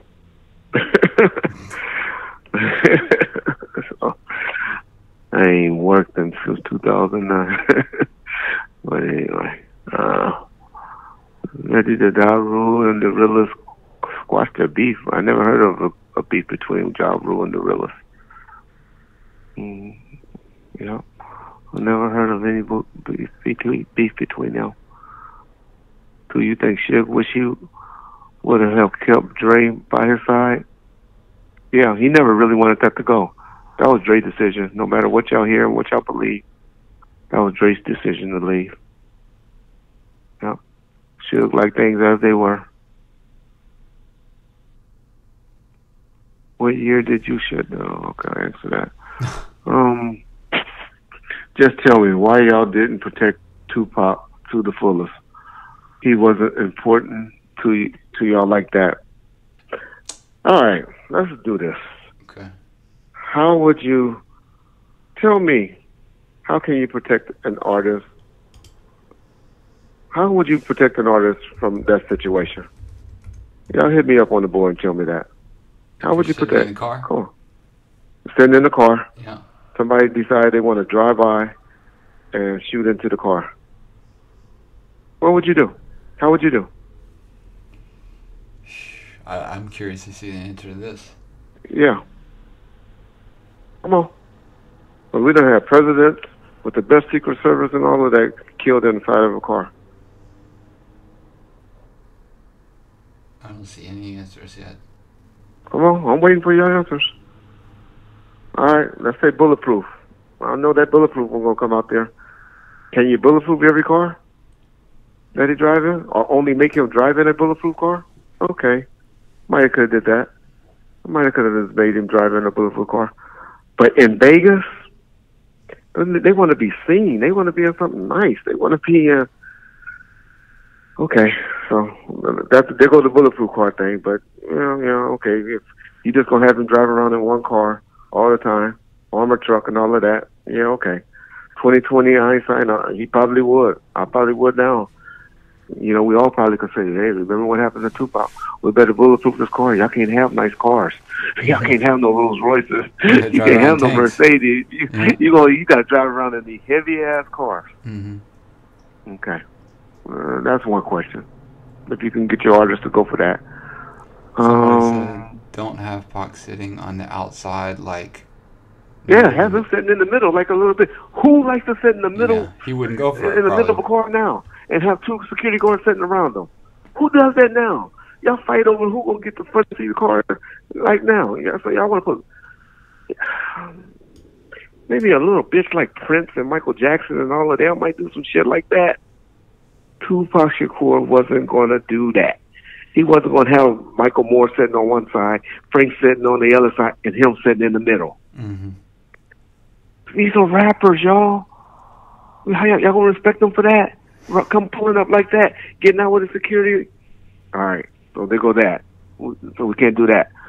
I saw something else. I saw something. He didn't even want his bodyguard in the same car. He told him to. They wasn't even gonna ride with him. They wasn't even gonna ride in the car with these niggas. So, yeah.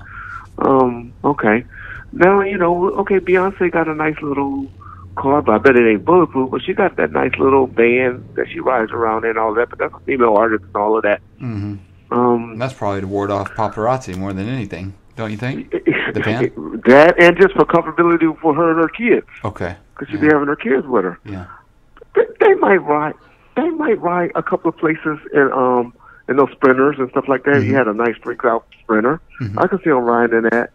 But everywhere when they go somewhere, every time they go somewhere, yeah, no, not gonna happen. No, I mean, if we not in Vegas, no. If they were driving from the studio and he wanted to lay back and on his way to the studio or on his way to a movie set or something like that, yeah, I could maybe see that where he just rested and laying back. But he's not gonna do that every day. So when does he get to drive around something nice? When do he get to be a 25-year-old man driving his own car, shaking security, driving fast, and all of that? Mm-hmm. All right. Well, come on, y'all. Stop asking me these dumbass questions about how can you secure them better. I mean, to secure them better is by your hero calling us, and maybe, your hero Frank, and maybe saying, but you know what? I'll be honest. I ain't going to even put that on Frank. If Frank would have called me and said, hey, Reg, we just got into it with some dudes at the club. I mean, at the thing, we beat them down and all of that. I would have said, who with you? Yeah. He would have said, well, Bunchy with us, and Neckbone, and Trayvon, and Suge, and Pop, some of the Outlaws, Did I say K-Dub? And about 5 or 6 other little homies. Mm-hmm. You were saying, and, you guys I are was good. saying, y'all going to another club? Y'all going somewhere else? No, we on the way to the club. Where y'all at? The Club 662. I was just saying, all right. Y'all be careful. All right. We on point. We'll be on deck when y'all get out of the car, when y'all come here. Mm-hmm. It would have been all I said. Yeah. Now, thinking back, Monday back quarterbacking myself, I would have just said, hey, tell Pac and them to sneak up on the back streets and don't go down Las Vegas Boulevard and find another way to the club. And we're going to try to meet y'all. As soon as y'all come out, tell Pac we're going to have 5 guys standing in the parking lot and we're going to surround him as he's walking in the club. Yeah. But that's if you knew what happened. I mean, he would have let us do that if we, if I would have. Right. Especially now. Drake will do it if his security tell him. Of course. Hey, but everybody learned Drake from the Tupac thing. Everybody do it now. Yeah. Hey, we just got into some shit. Hey, nigga, do you remember Tupac? Yeah, exactly. You want to be Tupac? Tupac? From that. Yeah. Exactly. There was no precedence for that before. JFK, he got shot in the car, but he was in a convertible. Yeah. But yeah. LL Sneak Brown, he asked a couple of times, Reggie, were you at the House of Blues when Tupac confronted Keith Murray about the I Shot Your remix? Were you ever at the House of Blues when he confronted? Oh, I'm sure I was there, but I don't remember. Okay. Yeah, we always thought Keith Murray was gay. So okay. We always that was the rumor we always said about Keith Murray was a faggot. But I don't remember. I don't know. Those niggas used to have so many conversations with people, and I didn't listen to none of that shit. Yeah. Yeah.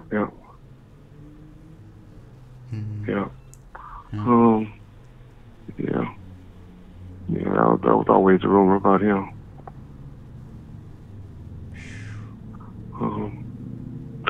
Let's see. King Shakur said, I like reading crazy shit, so that's why. The FBI agent had 100 bands for him to take a lie detective test. The FBI agent or the FBI informant? He's talking about Kevin Hackey, y'all. Yeah. So Kevin Hackey said he'd give me $100,000. Number one, he didn't have $100,000. Let's put it that way. Mm-hmm. But I responded. I did not just ignore it. Set it up and you'll do it. Yeah, it's on the same. I said, set it up. Put the money in an escrow. Yep. Get a certified technician, and I'll be there. Mm-hmm. Read it. Allhiphop.com. Yeah, or go on YouTube and look at the news article. It has your response that says, when we contacted Reggie Wright, his quote to us was, set it up. Set it up. Yep. Put the money in escrow and set it up. Yeah. Can we answer Dank so he just shuts up? Whose question or whose decision was it to sign Reels and Top Dog? You already said it. Mine? Yeah. Well, Suge heard Cadillac on gang related, and he remembered him from when he met him, and so that's when the deal. So we reached out to Karen Chapman and Barney and Flex because we knew they had a relationship with him. Yeah. And that's how they did it. The Top Dog thing came across because of that great diss song. Oh yeah. It wasn't really so much OFTB. OFTB just took him up under it. Somebody else. Okay, gotcha. Somebody else that found Top Dog. I forget who it was. Okay. But then they put that song together, and then when that had kind of got good reviews and stuff like that. Yeah. And so that's all that was. It was a failed attempt. Okay. And there's so many deals that have been done out there from record companies, but record companies that gave y'all so many deals and advances out, or artists. Y'all probably know some artists that had a deal that said, "Oh yeah, I was signed so and so Warner Brothers Records back in '95, but they never put me out." Yeah. So many deals like that. Well, for years, labels would do in the late 2000s. They would sign you and they would say, "Okay, you got to put out a mixtape." And if the mixtape doesn't catch on, they drop you. They're done. That was even newer. Yeah. Mixtape stuff was even newer. You talking about late 90s and stuff. Yeah, that's what I'm saying. Early 2000s. They used to call them some type of deals. They used to call them though artist development deals. Mm-hmm. I think we went through artist development deals, all of that. Really, that's all the Death Row artists were. And we did have that on the website at one time. It said artists in development, and it was Realist, Top Dog. That's what they were. Cause we were just trying to see who hit. Why you think we did those different compilations? We was trying to see who y'all was checking for. Yeah.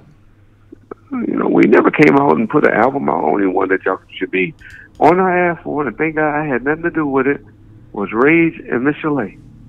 Yeah. Those are the only two albums that did under 100,000. I think Rage did like 150, 160. Miss Chalet, poor Miss Chalet. Those are the only two ones y'all could talk about us for. How you guys put that in the stores. Remember how we were talking about, I think it was yesterday, or maybe it was the other one, a couple days ago, about how when you would take an album to big retailers, you would want to have a good guest list. I guess Miss Chalet had a name, though. That's probably how Miss Chalet got her album in there, huh? Oh, yeah, definitely. Yeah. Definitely. But she didn't have that many orders. No, there was no guest They saw her flying around in that invisible plane and shit. They knew that shit wasn't going to work. Yeah. Yappa do. That hung jury, you know, because she's trying to show everybody that she had a relationship with Shiv with that big diamond around her necklace. You see how she kept putting... Yeah, those photos was crazy. Y'all go look at that photo. How she just out there trying to show the diamond around her neck. Yep. That's all she was trying to show was that ring hanging. And then in the promo poster, it was her smoking a cigar, like Suge with the seat. Yabba dabba do. Yeah. I remember Babyface told me that. He was like, "Oh, yabba dabba do." Said, "Good luck." Good luck. Ball said, "What happened to 6 Feet Deep? What did happen in 6 Feet Deep? Because they had music. They started breaking up. They started fighting each other. Started fighting. Okay. 6'2". They got jealous. 6'9", Poole Vivica right around that time. Mm-hmm. They started fighting. We gave them a car, and they had to share the car. They started fighting over the car and shit. Just groups. Yeah. Groups. You gave 3 people one car? I'd be fighting too. Yeah, just to get around. Yeah, we weren't trying to get around LA. We were just trying to get you to the studio and get back. Yeah, that's true. Yeah, but that's what happened. Let me see. I had saw something. I had wanted to answer. Sorry. But I done lost this. This fool, Keisha, we're talking about 15 killers, no guns. Who said they didn't have no guns? Yeah. That's your version. But who would ever thought a couple of the homies gave chase. They gave chase. What else you want them to do? But I know King Shakur, you know, King, you the king, you King Shakur, you know. So you know what to do.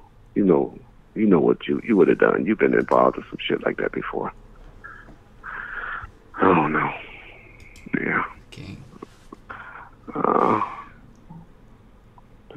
Yeah. We got to wrap before 2 hours, so we got about 15 minutes.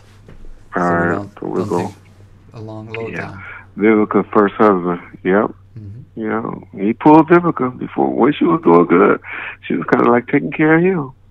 She pulled. He 6'9" pulled her.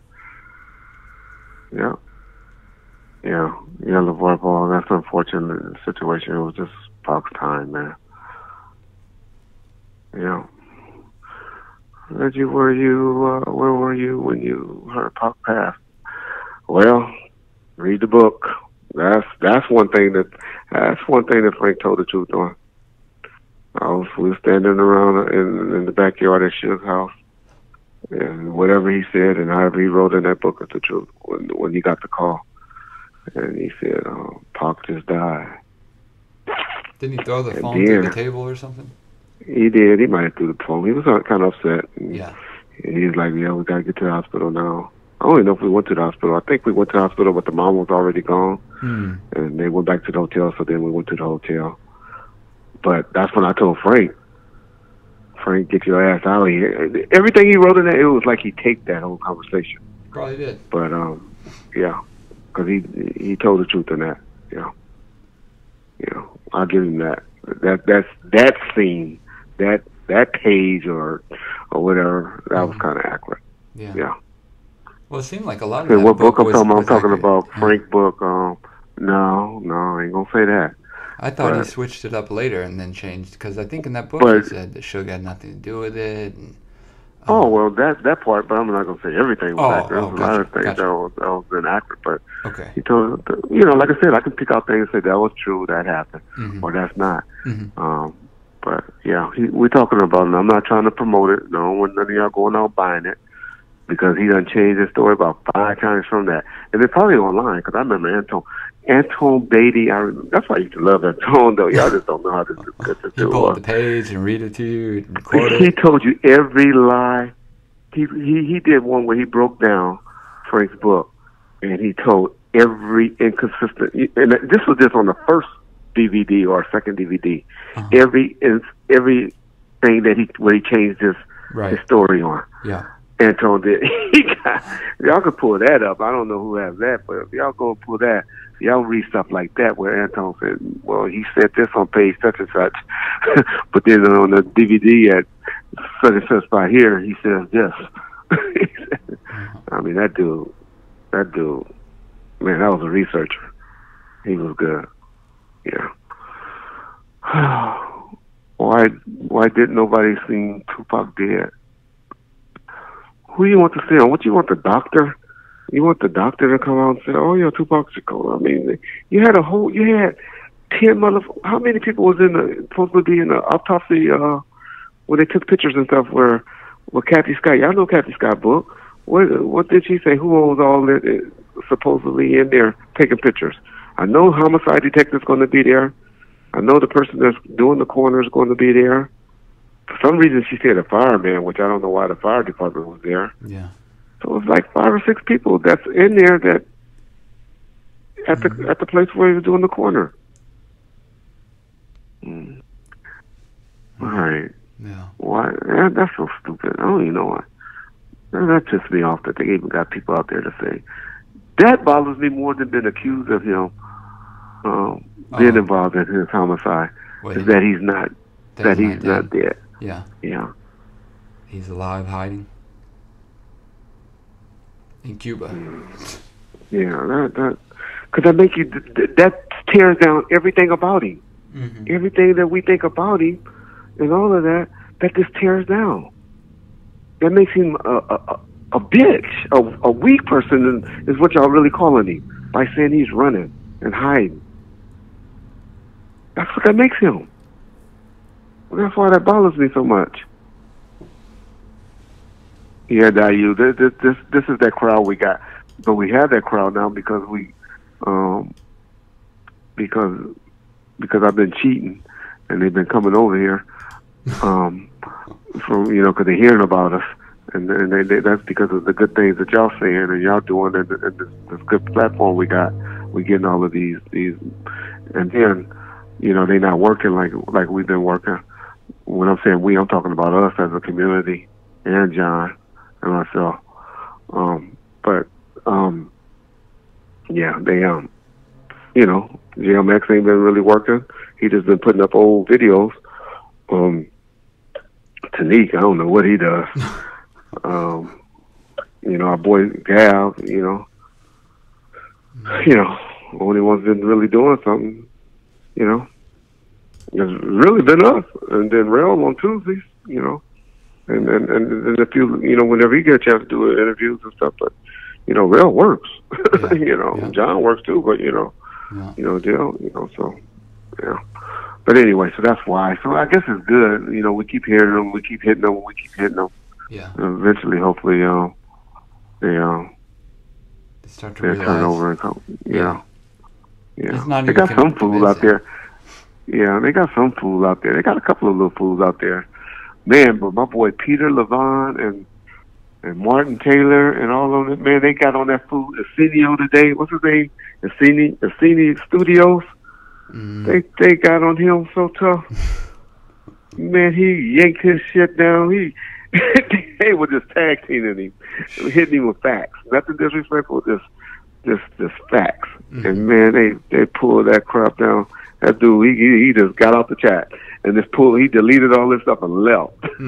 Is that the guy that disguises his voice, or is that somebody else? Disguises his voice and stuff. Okay. Man, they tag teamed that. And then they went over on that other crackhead, the guy in the car? The coffee mug? What's that fool? The guy in the car. Man, he be shaking when he drinking his coffee. He's a crackhead. That's an ex-crack.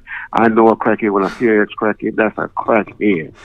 That fool sat in his car drinking and stuff and talking all that bullshit. Then he'd be putting up the wrong pictures, and then he'd be trying to act like he police or something like that. Like military, my military time is 4:27, but it's that means in military time for yours that don't know it's 14:27. Yeah. No, 14:27 is 2:27. Let me show y'all a trick to how you know the time for those y'all don't know military.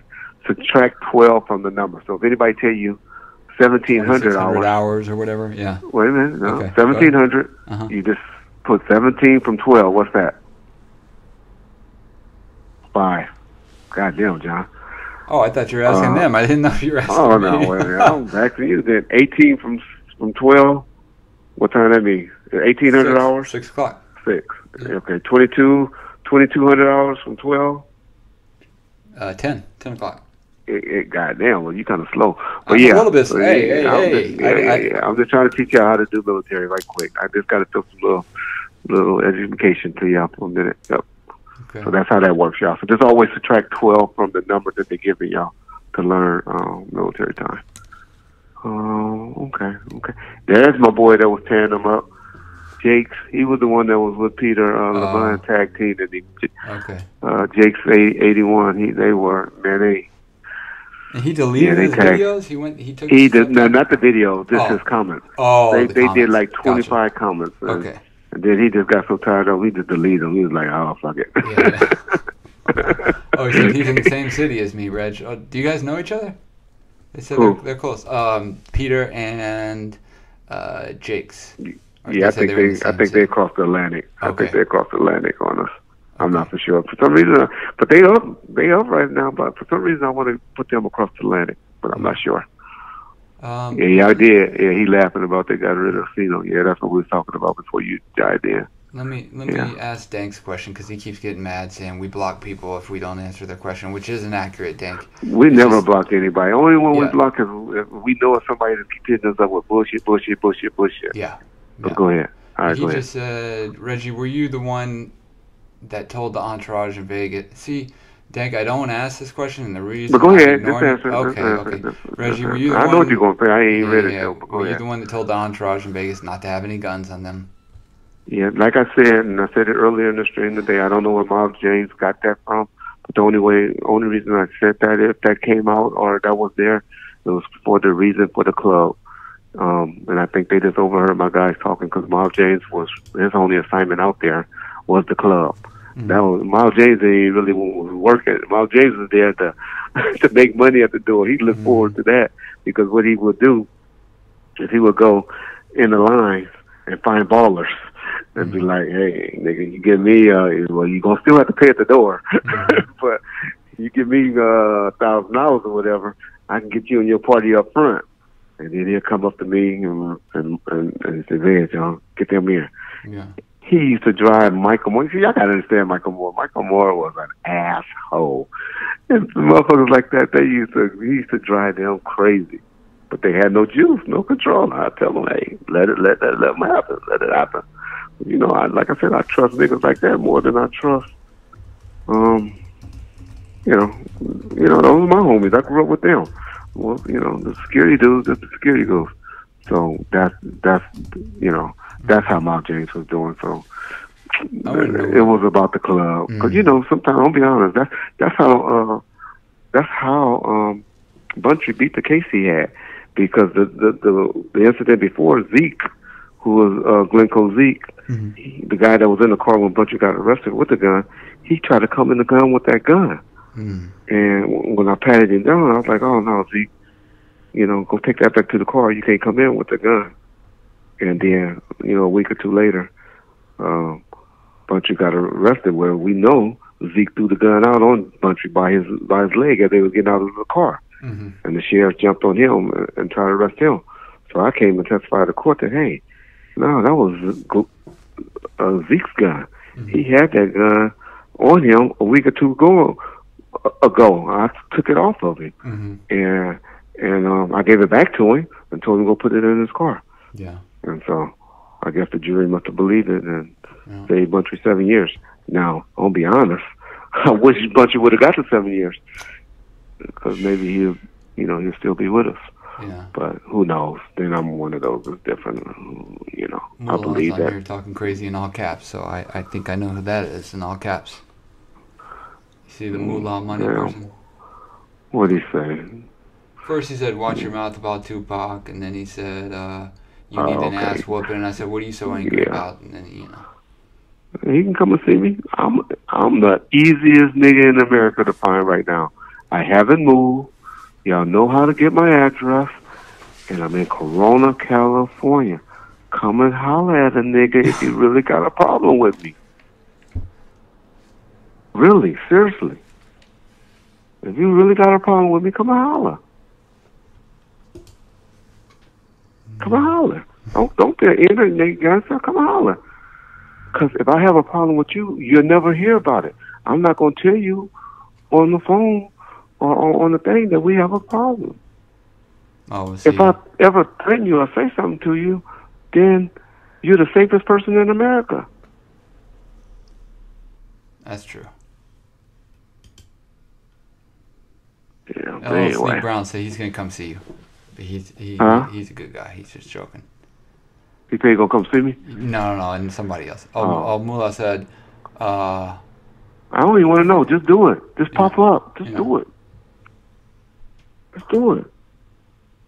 Just come. Don't tell nobody if you're going to go do something to somebody. Don't tell them. Just do it. I wish we could get Moolah money on the phone. I want to talk to one of these guys one time. And just let them ask us whatever bullshit that they have in their head about why did you do this. Well, we let them do it. I answer all the crazy questions of people names that I don't see. Those are the only names I ever pick out. That's true, but when they ask their crazy question and you respond, we don't get that immediate response that they have. They can sit there and be quiet and then type up more bullshit. Whereas if you're on the phone, he said, what's your address? He called you a bitch. Let me see. Man, come on, I'm easy to find. I go to the only black church in Corona. Coming from, it's out there, dog. Y'all know I've been indicted. It's in the indictment papers. Oh, it's easy. RJ and they'll pull it up every time.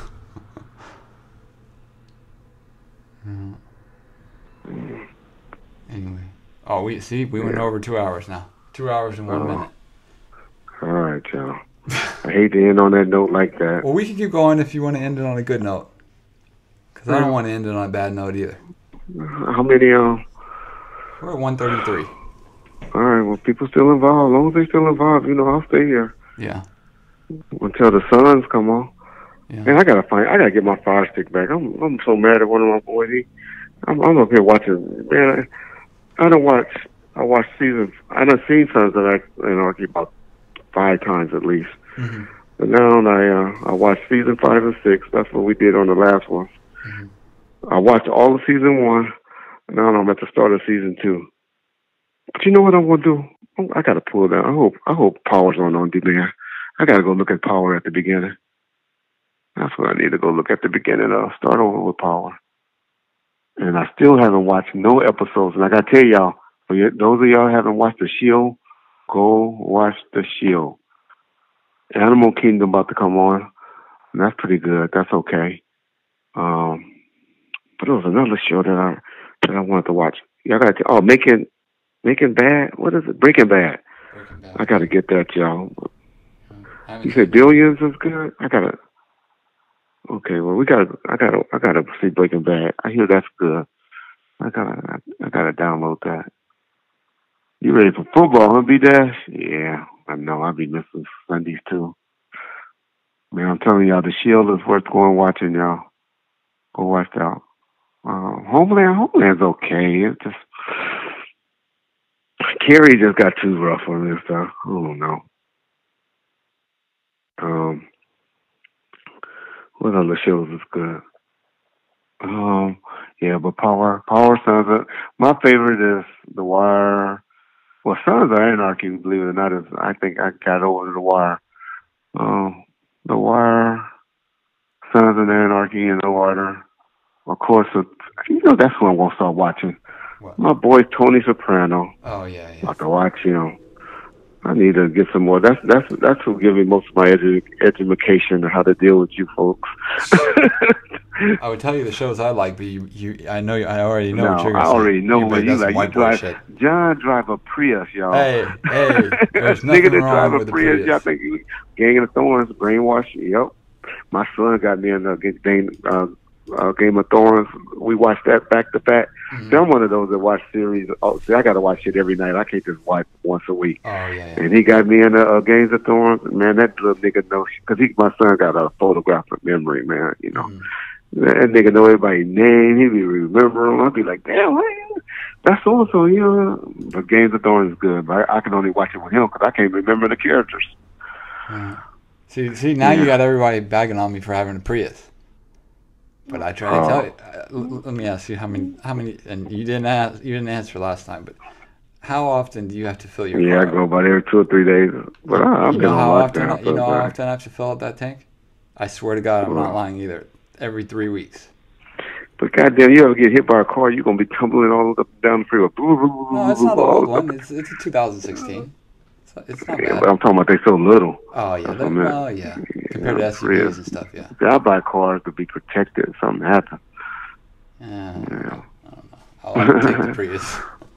You ever watch Curb Your Enthusiasm or no? Hell no. But I like him. I know he's funny and smart. But you've never seen the show? I never get. No. I'm telling you, if you're bored one night, start at like season 3 and just watch one episode and tell me if you hate it or if you like it. You might like it. I mean, I watch all the TV now too. I'm just talking about shit I go back and watch again. You know, I watch Murder for. I mean, I even watched that crazy bitch. What's her name? Scandal.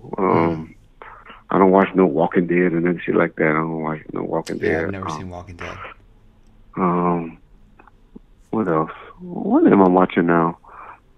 Ain't nothing really on right now, no. No. What am I watching now? What do I wait for every week to come on? Let's see, Monday nights, Tuesday, Wednesday. Is Empire on? That's on TV. Don't you watch that? Who? Or no? Empire? Oh yeah, I watch Empire, and I watch Star. Oh yeah, Young D. He said, you watch Unsolved every week. Yeah, I watch Unsolved. That's only 2 more weeks left, and that's done. Yeah.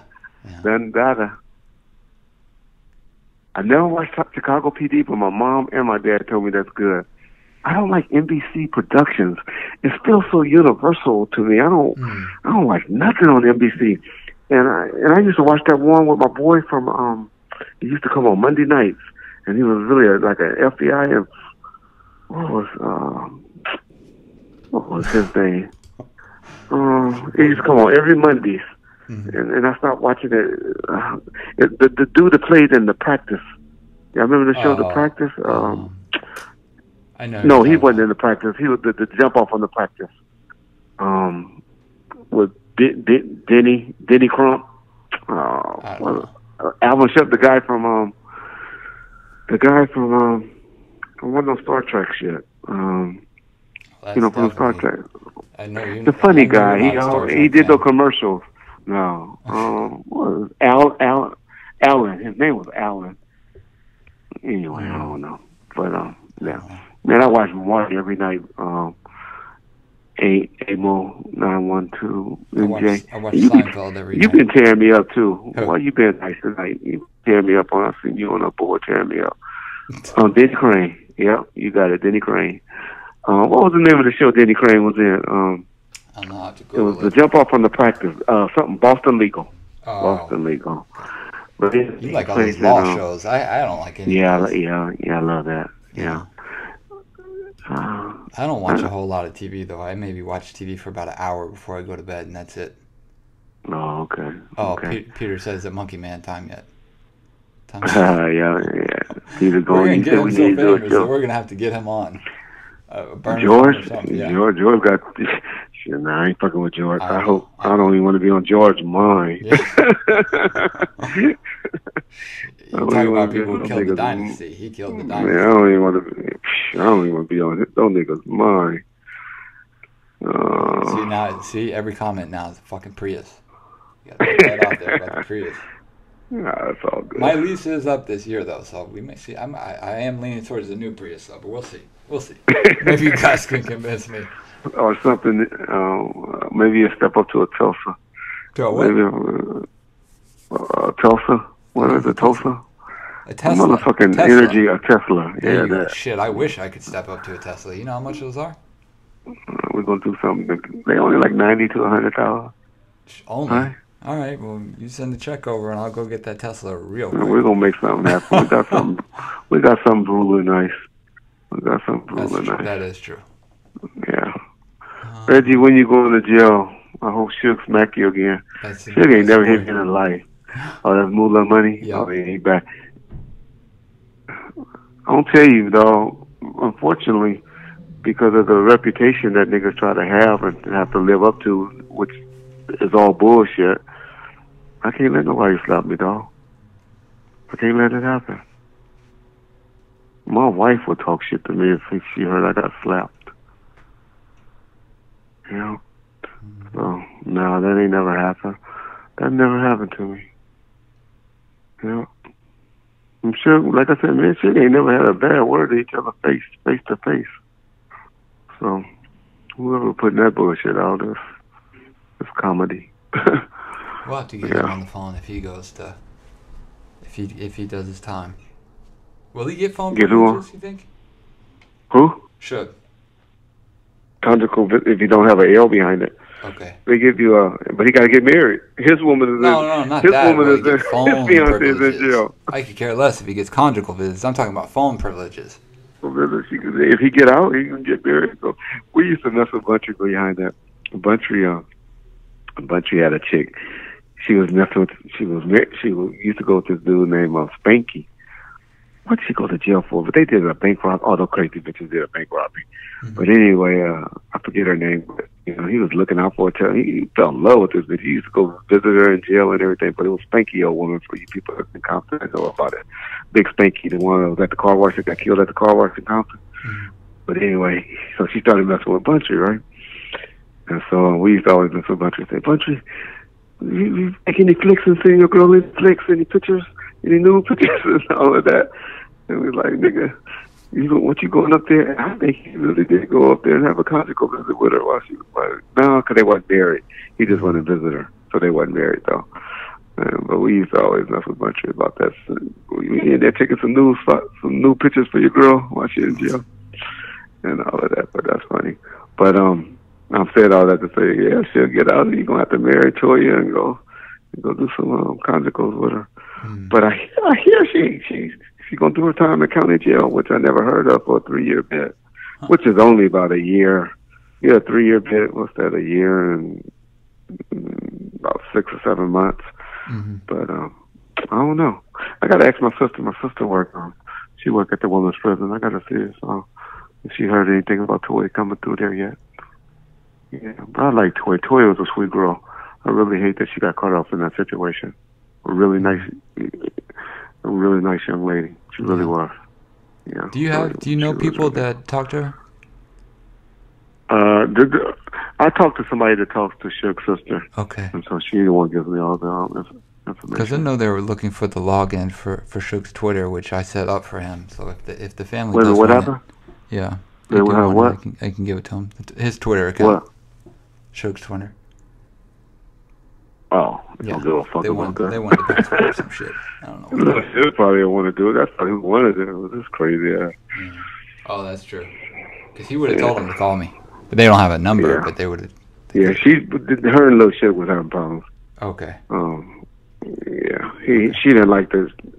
She didn't like what Lil Shit was doing. With the shirts and all that shit. With all that stuff. Yeah. Oh, I didn't hear about the shirts, but all the other stuff. Okay. Yeah, she didn't like that. Yeah.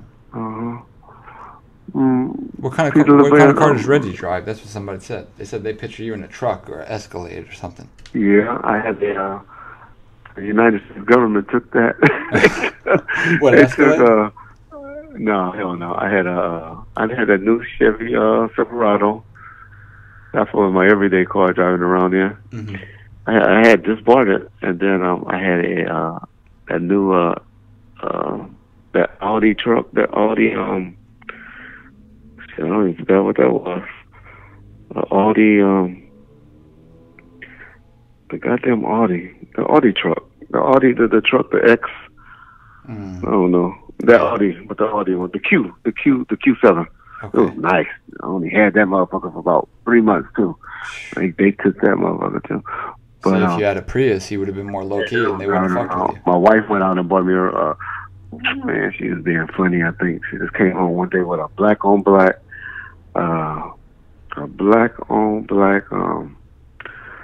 Ford Explorer. But what we gonna do is once all this shit is, but the new Ford Explorers look nice, but I call it the police car. Oh. It's black on black, but I don't give it to my son when after I know what my future holds. I'm giving that to give to my son because right now he's just driving in an old Pontiac. You know? But I'll give it to my son. Yeah. Go do my time, come home, and try to get something that is suitable. By then, hopefully, all my big Simon money will kick in. Yeah. Get And that I'll new be Prius, alright. it'll be good. No, I had the Q7 Mario, not the Q5. Oh, I had never driving. I wouldn't even put my son in a Prius. What? The shit is unsafe. They unsafe. Man, I don't know. Cars like that is unsafe. I think you're thinking of like one of those little smart cars where there's only two-seater, where there's Those no backseat. motherfuckers are even more unsafe. I think any car like look that is unsafe. unsafe. But yeah, I don't know. Yeah. Let me see what the old Prius goes for right now. How much do you think it goes for? 8,000. 8,000. Shit. Yeah. All right, let's see. Let's see what my little Prius is. Now I'm gonna look up the new one, even though mine's 2 years old. I had the Denali. Well, I didn't have it, but matter of fact, Denali was the car that I had that Buntry got killed in. That was one of those Denalis that just came out, the GMC Denali. Yeah, he had the long one too. That was People said the Prius is about $2. That's what they black on black. All right, 23,000 for the Prius. For a new one. Yeah. We're talking for brand new one. Yeah. Yeah. That makes sense. Yeah, that's about what I paid in. I thought you said yours. I thought you said. Well, let's see what the 2016 Prius. Do you have anything today. about Chi? I don't know. Chi. I don't know who that is. Bank Camaro. I don't know who that is. Wait, about 18,000 for mine. 18,000. Oh, okay.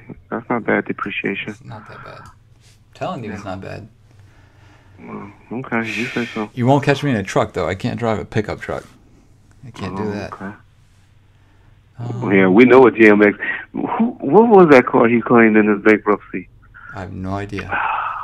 Oh, it was something crazy. My boy is Like an deep Impala or probably asleep by now. I don't know. It was something older and raggedier than that. It was some type of 2001 or 1997 something that he had in his. They got it in his bankruptcy paperwork. They know what it is. D Block probably gone by now. But yeah, I don't know. But like I said, we ain't gonna talk about GMX. Look at Ammo. He's just let me have it over this shit. All right, I'm gonna let it go. No more talking about cars. All right, we'll leave that alone. Yeah. All right, let's see what Mario said. Mario usually asks me a good question. He does. Reggie, when are you going to find out why murder was the case and the Death Row album are not on the streaming services? I think I know why. I could be wrong, but I swear I think I know why. Why? I think because Dre doesn't want him on there, and if it's got his voice on it, Death Murder was the case. I know, but he's on Natural Born Killers, and he's got vocals on the Jewel song, Harvest for the World. I'm telling you, it's a Buick LeSabre that was in the bankruptcy that GMX would have, a Buick LeSabre. Yeah, but anyway, hell no. No, Dre ain't got that much. I can see if you say the Chronic, I might ride with you with the Chronic. Yeah, but the Chronic he gets paid off of now. Remember he won that thing from Wide Awake where he gets. They would make a deal. They would do whatever the deal they did for Murder Was the Case and all that other stuff. if you got a deal, you gonna make a deal. Or I ain't gonna make a deal with you on the chronic until we make a deal on this stuff. Yeah. So There are shit, some let's weird go to ones that court. aren't on there. Let's see if Dogtown 2002 is on there. Yeah. Yeah, it's on there. Yeah. What else is not on? What do you say? Murder was the case, and what else? What else did you say wasn't on there? Like that, murder was the case, and let's see what Mario name at. Mario. Two Gangsters for Radio, maybe? I don't know why they want that on there, though.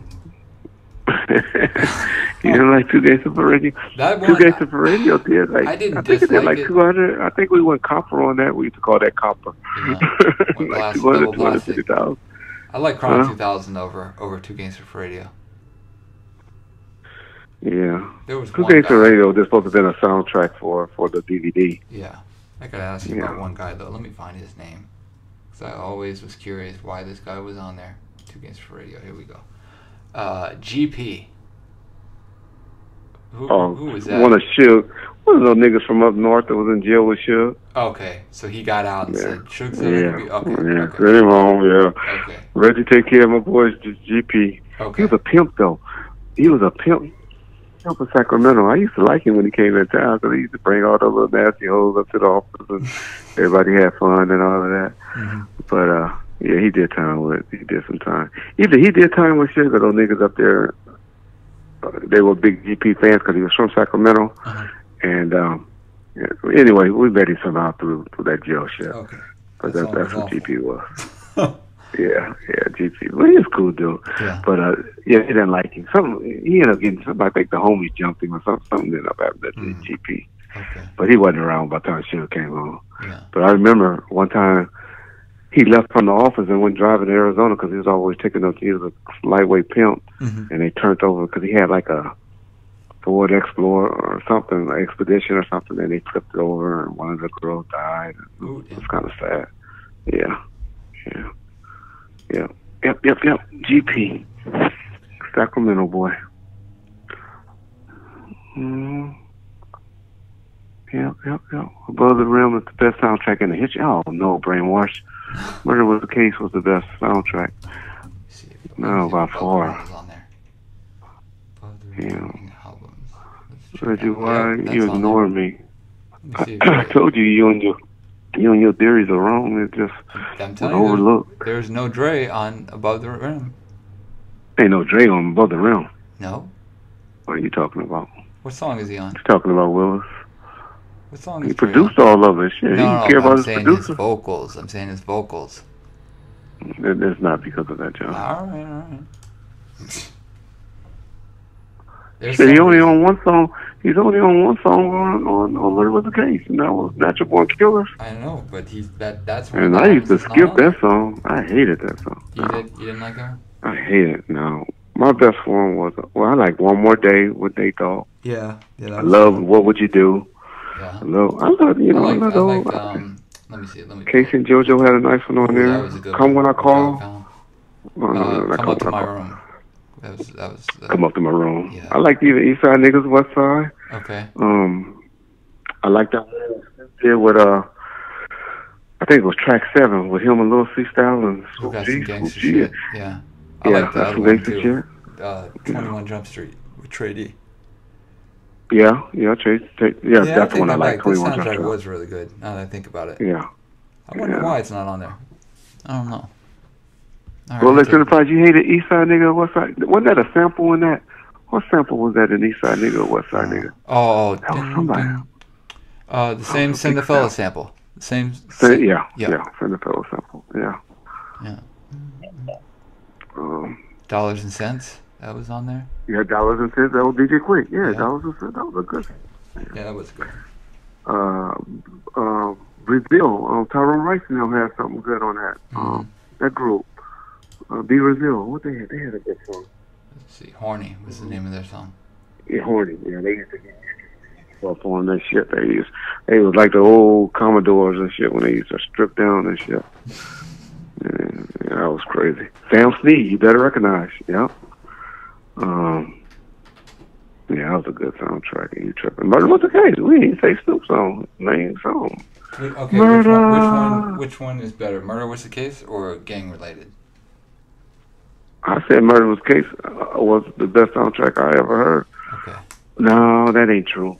It was something else. It was another soundtrack that was off the hook. One of Martin Lawrence ones. One Thin Line Between Love and Hate. They used to do good soundtracks back then. You remember soundtracks was big back then. Oh, yeah, yeah. In 95, 94, they used to have some good soundtracks. The Black Panther soundtrack ain't bad, y'all. Y'all need to go check that out. Mm-hmm. Black Panther soundtrack is pretty good. Somebody said Booty Call. Game of Age soundtrack was good. No, y'all just biased. No. Like I didn't even bump all that shit. I didn't even bump that shit. And I was in the part of those. I didn't even bump that. Minister Society wasn't. Minister Society had one song. But it was your favorite song, right? Yeah, well, it ain't my favorite song. It's my favorite MCA song, but I liked it. Yeah. Yeah. Peter Levan said he hated. He must have went and watched Eminem do his verse on California Love at Coachella this week. Yeah. Somebody said Dr. Doolittle. Look up the Dr. Doolittle soundtrack. Let's see what it's on. Spice One and then Banks had a hit. Okay. What did I have Kale from and then Banks on? Which soundtrack did I have them on? Was that for Two Gangster or for Chronic 2000? I think Chronic 2000. Chronic 2000? I had a nice song with that Banks. I remember Brian Turner when I bought that song, the album up there and played it for Brian Turner. Because Ed Banks had a deal with the Priority Records. He said, Reggie, I like this album. He said, okay, we're going to do good. Of course, he hated that I made it a double. But he was like, this is a good album. He said, wasn't Chronic 2000 a double? Was it? Yeah, or it just had so many damn songs on it. I think it was a double. Yeah, it was. Yeah. He said, but I'm kind of mad at Ed Banks. He said, Ed Banks, they never gave me a song this good, and I had a whole album on it. Why did you make it a double? Just to put more stuff on there? I was trying to find a hit. And then I had to, every song the realist could never decide what song to take off. Yeah. And then I kind of liked them. I would have took off I'm Coming Home if I had to take off. Why? But he convinced me to keep that one on because he said it was for his for Suge Coming Home. It was for his mama. For Suge's mama. Why'd you want to take it off?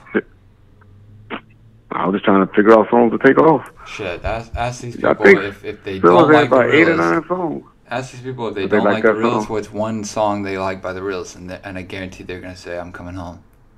Really? Yeah, that one was the one. I think I told you this prior. The only one I would have taken off was They Want to Be Like Us. Oh, They Want to Be Like Us. Yeah. Let me see. Let me pull up Chronic 2000. I'll tell you. See, you should have had me consulting back then, but you just didn't utilize my skills at the time. Didn't want to let me help. 18, 17 years old. That's all right. At the time, 18. Oh, shit. I think Bad Habits group. Ooh, Bad Habits. I remember Bad Habits. Who was all in Bad Habits? I have no idea. Was that? I think that was the Realist, VK, and all of them made up a group. No, this was like the guy's name was Satan and something. I don't know. They say it on one song. I remember that name, but I can't think who it was. It was some of those VK and all them were like the Last Circle. It was Last Circle. The Last Circle. Yeah, that's what they call that. So VK say, y'all remember her?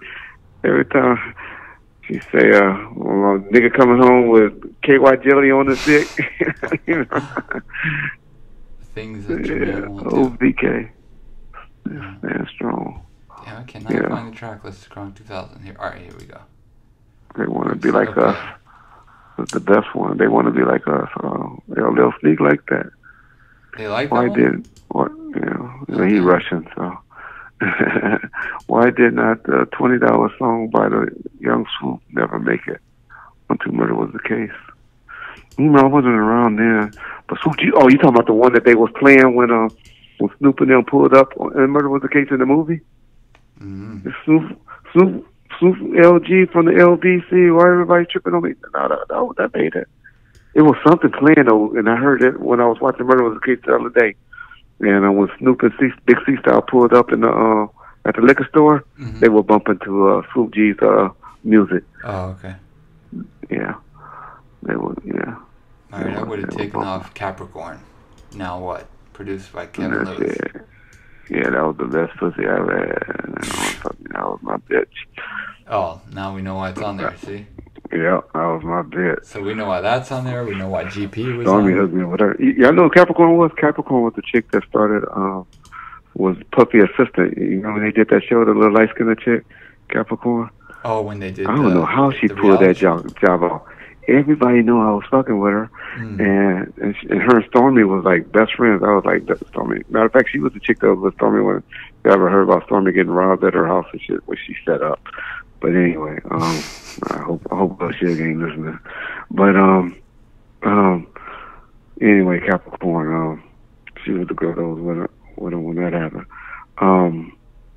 But yeah, she ended up being Puffy assistant. I don't know how she pulled that off. And he knew we was fucking with her tuck. But he looked out for Capricorn. Oh, Cap. Yeah, but she was cool. That was my little friend.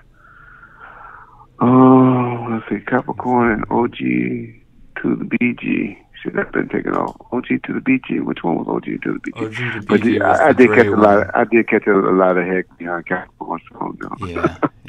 I did catch a lot of heck. That one was garbage. I was like, she's talking on the intro. She's doing her her little talking. It's like, oh my God, what is this? But I thought I'm coming home. I thought that was it. Kevin Lewis saved me on that because, man, he was in the studio with her forever trying to finish that up. He was like, Reg. I was like, Kevin Lewis, she's going to be on the album. Yeah. She's going to be on there. Yeah, OG to PG. No, I liked OG to PG. That was Superfly and Dog Pound. But it originally had, it was a Dre one. And then they had Daz somebody do Dre's verse. Yeah, they got caught up. What was Max Shine? What was Max Shine song? He had a couple songs. He was on It's Going, I'm Going Down with or something Daz like that. and the Rills. Going Down, yeah. And then he had I Thought You Knew with E40. Yeah. So. Did he have E40? Was it Be Legit? Was Be Legit on there? Maybe, but on the credits it just says featuring E40. But maybe Be Legit was on there. I don't remember E40 been on there. Max Shine must have got him. Max Shine and Daz must have got E40. You guys had Big Boy do all the interludes. Yeah. Oh man, I got some good interludes with Big Boy talking shit about about Dre and stuff. Yeah. I would love to have those interludes now because I had some that we didn't put out. I've got them. You have all those interludes? Mm-hmm. Oh man, I love to blackmail Big Boy with those. Cause him and Dre was cool. Yeah. Like, okay, Big Boy, you want to hear these? You remember you did all that? Yeah, I remember. I paid Big Boy $5,000 to do those. Ooh, yeah. But his mother died. I really was looking out for his mother. Gotcha. Because his mother had just passed away. I honestly thought after the first listen, I thought those got annoying, to be honest, because they were before like every song, you know. Who? Those interludes. After like a couple of listens, I thought they ended up getting annoying, because they were before every song. Yeah. You know. Just had so many. We were just always trying to diss. Oh yeah. Yeah, it was all about dissing back then. Yeah. All right, what came after that? Dead Man Walking. What'd you like on Dead Man Walking? Anything? I don't remember any of those songs, to be honest. I just love that title. I don't know how we came up with that title. Did that movie had just come out or something? What? Maybe. Oh, that's when we were just trying to say Snoop was a dead man walking. Yeah. Yeah. Put him in the red. Yeah. Well, you didn't put him in. You just used the photo from that video shoot. Yeah. Somebody asked me what was my favorite artwork. Mm-hmm. Tell you some history on Doggy Style. Yeah, I noticed on Doggy Style, you know, them niggas always have a crip, you know. And I got to ask that the next time we talk to Joe Cool. But do you know, y'all notice that Suge made the doghouse red? He did that. That was such controversy with them.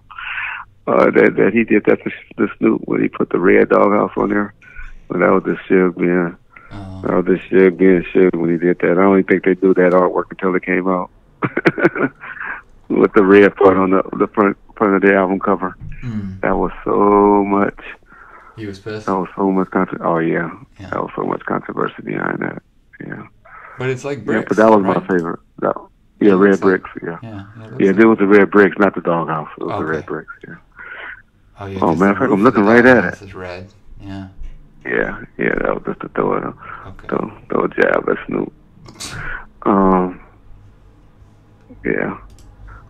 But y'all notice on the CD cover, it's not red and that is all blue. Mm-hmm. If y'all look at the CD, the disc, it's all blue. But yeah. Then even when we did Murder Was the Case, we did it again on him and put the red, and we put the murder in red. Oh, yeah. Yeah. See, that should have been See, blue. that's what you guys should have used for the cover of Dead Man Walking. You had all those pictures of him in a coffin and shit. Remember that you used for the insert? Oh, yeah. I didn't think of that. I'm telling you, I had these ideas you just didn't utilize. Well, but he was supposed to be still walking around. See, the whole thing was that he was walking around. Yeah, that's true. He's still walking around. It was, Yeah, well, that's a good point. Yeah, Still, that would have pissed him off. And then with the Dog Pound 2002, you guys used the red, black and white with just red. Yeah, we always fucking with them. They used to drive them crazy with the red. Yeah. Yeah, they did used to get innuendos thrown at them.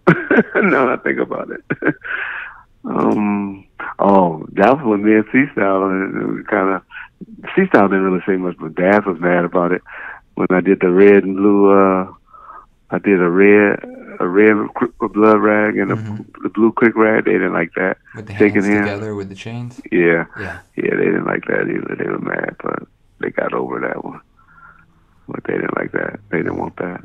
Well, also you scratched out Snoop and Nate. They probably didn't remember. Oh yeah. That's probably did what they were that. mad at. Yeah. But, okay, who slapped Snoop? Trayvon. Why Snoop got slapped? Because he was talking shit. Ran to the police. Well, tell him why too. Also, arrested. tell him what the reason that the whole thing started with Snoop. Because remember the song that you heard? That you guys heard it? These people on the board have heard it. With a big old whale sitting in the cell telling tales? Yep. Don't do the crime if you can't do the time. And that, and if I'm not mistaken, that was... And then he did one called Miss Knight or something like that. Miss Knight. Snoop was just dissing and shit like that. And when we he was the first to diss, right? You guys didn't do anything. Yeah, we wasn't messing with him. We were trying to actually get him back because we knew he was unhappy after Last Meal came out. And so I had got word. Doggy Style came out. No, not Doggy Style. Oh. The Last Meal. Okay. No, all of this happened after he went over there. We got rid of him and all of that. Mm-hmm. And Shiv told me to go offer him $1 million to come back. Mm-hmm. And he said he'd get everything worked out with Brian. Because, Brian was just a distributor. He didn't really care. He didn't give a fuck about doing that. He was going to get paid. And we offered. Yeah. Now, I don't know. See, this is the thing. I never think, because I don't think C-Style ever passed, Big C-Style ever passed the message. I'll be honest. Yeah. But it seemed like soon as we offered him $1 million, he just started dissing and started tripping. Well, I will say this, and the timeline might be fuzzy, but when he left in 98, 97, 98? 98, he took, he put out that Smokefest DVD or VHS, and then the soundtrack to that had a lot of his death row stuff that was on Dead Man Walking, but it also had that "Don't do the crime if you can't do the time" thing. So he did that one way back. So he maybe did some new ones in '99 or whenever when you were trying to get it back. No, well that was right around the time though. That was right around the time. He didn't do anything because we would have stopped it from coming out. He didn't do anything prior. Watch, they'll say it on the board. If anybody remembers Smokefest or on bootleg, my point is, it was on the bootleg. But I'm thinking he was sold by then. He wasn't still with us. I think he was sold to Master P by then. Okay. There's no point. Right. That's all I'm trying to say. He was sold by then. Okay. When he did all that, he was sold. Because we would have never sold him. If he was doing that, we would have kept the nigga hostage. Yeah. That nigga would have. He would have had to do like everybody else. File bankruptcy to get out of their contract. Yeah. Because what he did, what people don't know, is he had SnoopDogg.com way back, and he put up snippets of it, and it had a snippet of a song called "Just Watching" with Tupac on it, and then when he put the bootleg out, he had taken that Tupac song out. Because people don't remember, for Gridlock, he did a video for me. Did he? Oh yeah. He did Wanted Dead or Alive. He did that one when he was walking all through the house. Yeah, Wanted. Yep. Yeah, for like, so we were still cool then. Yeah. But that was 97. The shit made a bad decision. Suge made a bad decision, and all Snoop wanted to do was a title. Yeah.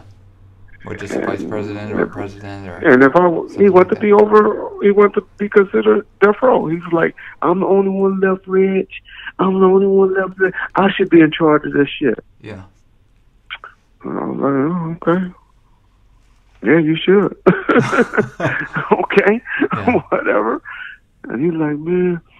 I was like, all right, I'll go tell him. Did you tell him or Right no? here. Be honest. Yeah, I told him. Okay. Brian and them was coming up there. This was a negotiation. Man, I had Leroy Cohen come up there. Leroy Cohen came up there and offered him $13 million. Yeah. Suge spit in the man's face. Spit in his face. Spit in Leroy Cohen's face in jail. $13 million. Okay. $13 million. Y'all laugh when we find out what we at. 4.5. And what would he given you $13 million to buy him outright, or was it 13 and yeah, override? He wanted to buy. Yeah, to buy him out. No override on that. Okay, so if you got the 4, okay, you take $10 million and get an override, but he didn't want him with Def Jam. Okay, for some reason. Yeah. Then Brian. So then the next thing was Brian and Interscope was going to do like a combo thing on him to come up with the $13 million, because that's what the deal was at the time, was the $13 million. So he was like, okay, well, Jimmy, now if you come up with $13 million, I'll sell them to you. I don't know what happened in between that time where Suge just flipped the script on Leor. Leor was being cool. He was damn near sucking my dick trying to get that deal done. That's when DMX was coming out. He was running around playing DMX songs for me. Going to House of Blues. They did a big old concert, Def Jam thing at the House of Blues. Treated me and all my people like VIPs there. I mean, it was just like all love.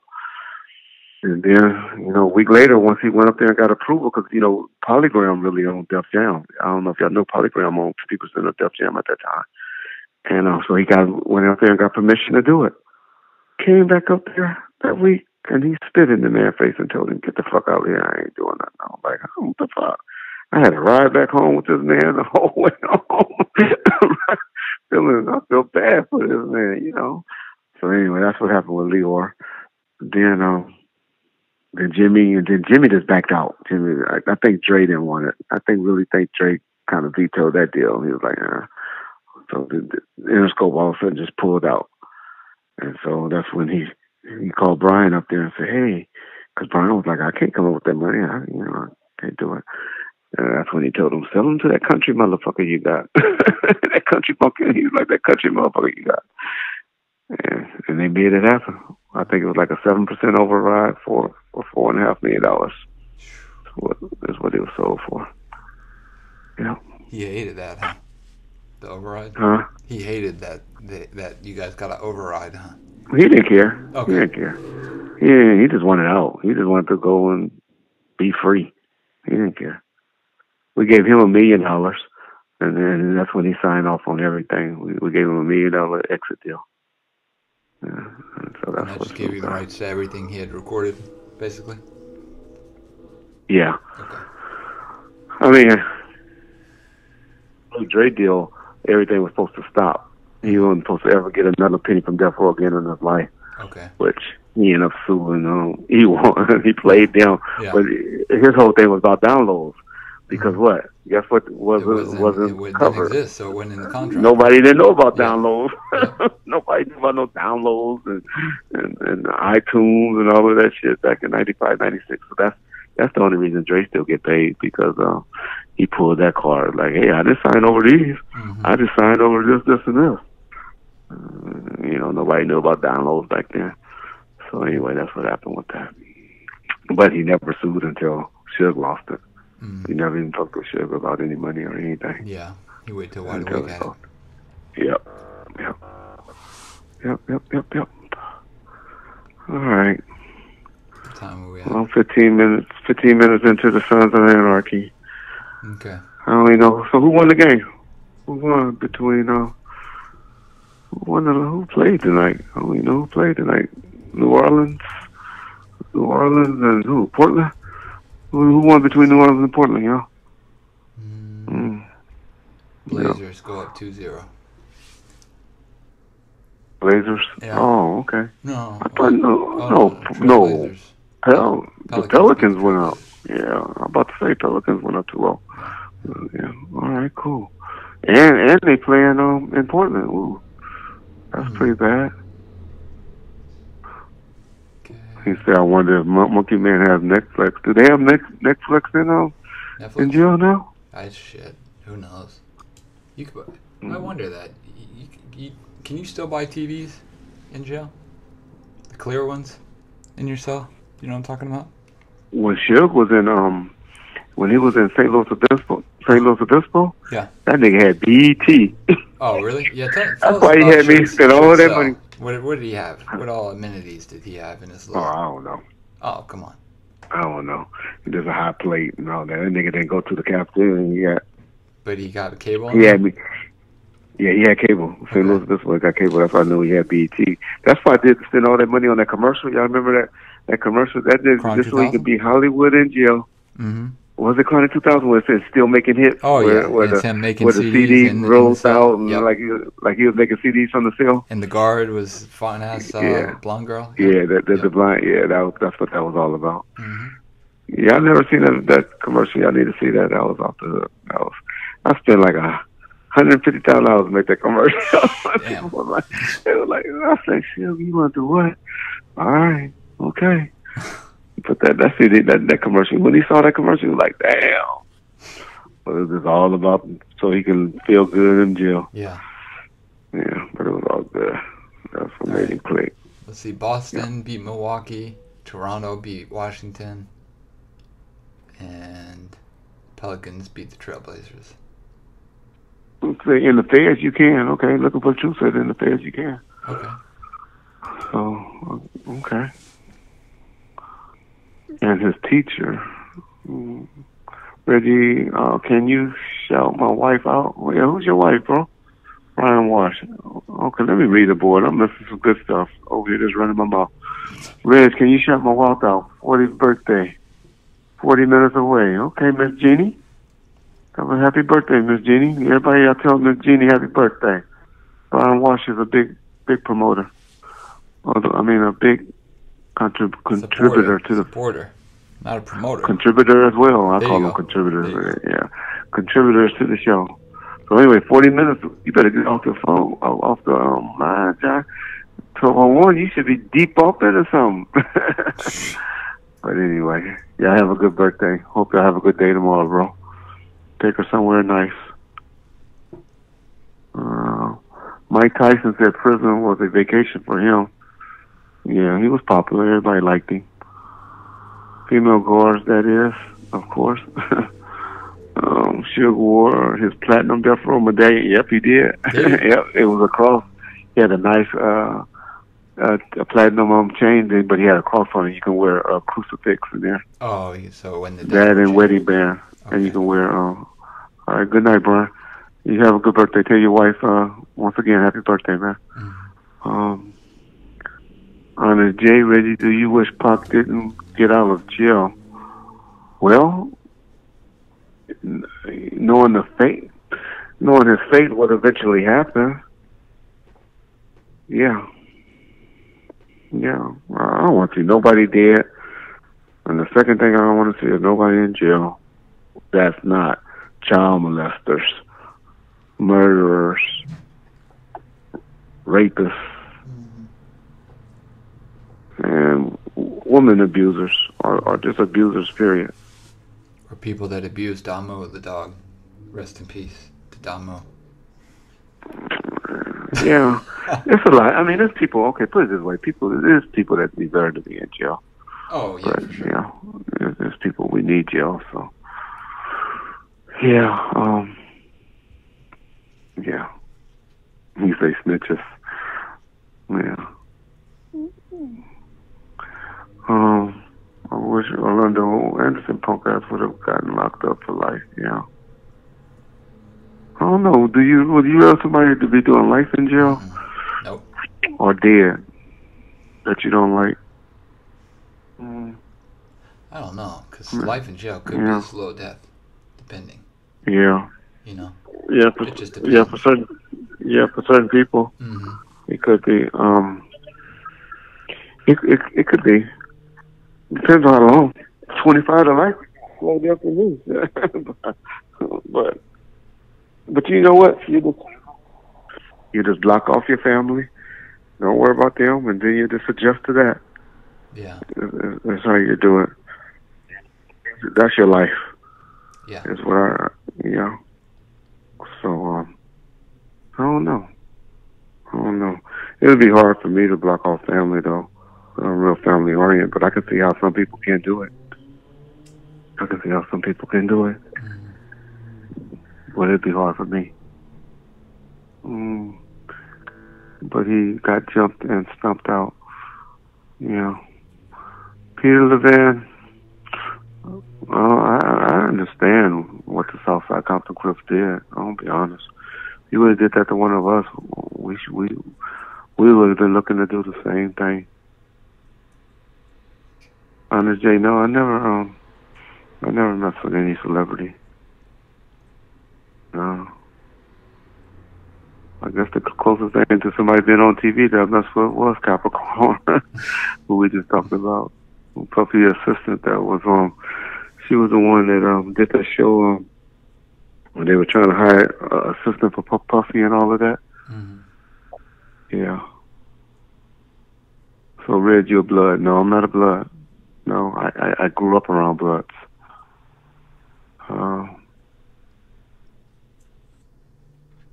But I did dirt with Crips. Yeah. Yep. Update on the case. You can give us, go to court in the end of May. Go back to court end of May. Yep, my attorney called me today, told me, you need to make some tickets, some airplane tickets and reservations. And I looked up that motherfucker, $2,500. You want to stay at the nice hotel, and I don't want no layovers. I'm like, you Hollywood motherfuckers. Nah. So that means we got to go out a day earlier, because only nonstop to Memphis is at 6 p.m. from LA. 6:15 p.m. Yeah. Yeah, so I got to go to Memphis. Yeah. D. Ham said, "Where's my T-shirt? Where my $50 at?" Yeah. Yeah. Yeah. That's for 2 nights. That's for round trip tickets, 2 nights. Staying at a hotel for 2 nights. No, Peter, I'm not even fighting it, so there ain't no acquittal if you ain't fighting it. Yeah. So there's no chance for acquittal. Oh yeah, there's no more Sounds of Anarchy. Sounds of Anarchy been off the air for about 3 years. So I'm Honest J. I'm just watching old ones. But you know what? Y'all got me thinking I'm watching a little Power. I'm start watching Power over. And I might start watching what's the name of that show? Curb Your Enthusiasm. I'll be missing shit. No, hell no. Man, come on, just give it one try. Watch one episode. What's that guy name? What is that show name? Oh, Game of Thrones. Game of Thrones? He said Thrones. Game of Thrones. I said shit all wrong all the time. I'll be honest, I've never seen Game of Thrones either. It's a big shit, ass show, man. You gotta watch it. But it's good. Yeah. It's good. I hear about it. I don't like getting into shows while they're still going. I like when it's over so I can just watch it. They took off like a year and a half, 2 years. Yeah, that's true. They're about to come back on, but you got enough time to watch them all. Yeah, it's a lot of time. Probably about three if I'm lucky. 2 to 3 years, Peter. I'm lucky. White guys always want you to watch Curb Your Enthusiasm and Frasier. Frasier I've never seen, but Curb Your Enthusiasm. I like Frasier. No, I like Frasier. I like Cheers. Oh, you like Cheers? With Big Sam? Yeah. Uh-huh. That's when I was a geek, though. When I was younger, I was a geek. There you go. Boardwalk Empire was good. It was good. I watched Boardwalk Empire. I like that food. That was most of the people from The Sopranos. That was in Boardwalk Empire. Marlo. Marlo playing a picture called Bosch. He used to play a detective with I forget the white guy name, but that's good. It's on Amazon, I think, called Bosch. That was good. Do I miss Death Row? Some things about it, Cornell. Some things I do. Yeah. What Dink talking about? Let's see what Dink talking about. Dink, let's see what Dink talking about. Dink, Reggie, what you going to do when you get out of jail? Okay, is it out of jail?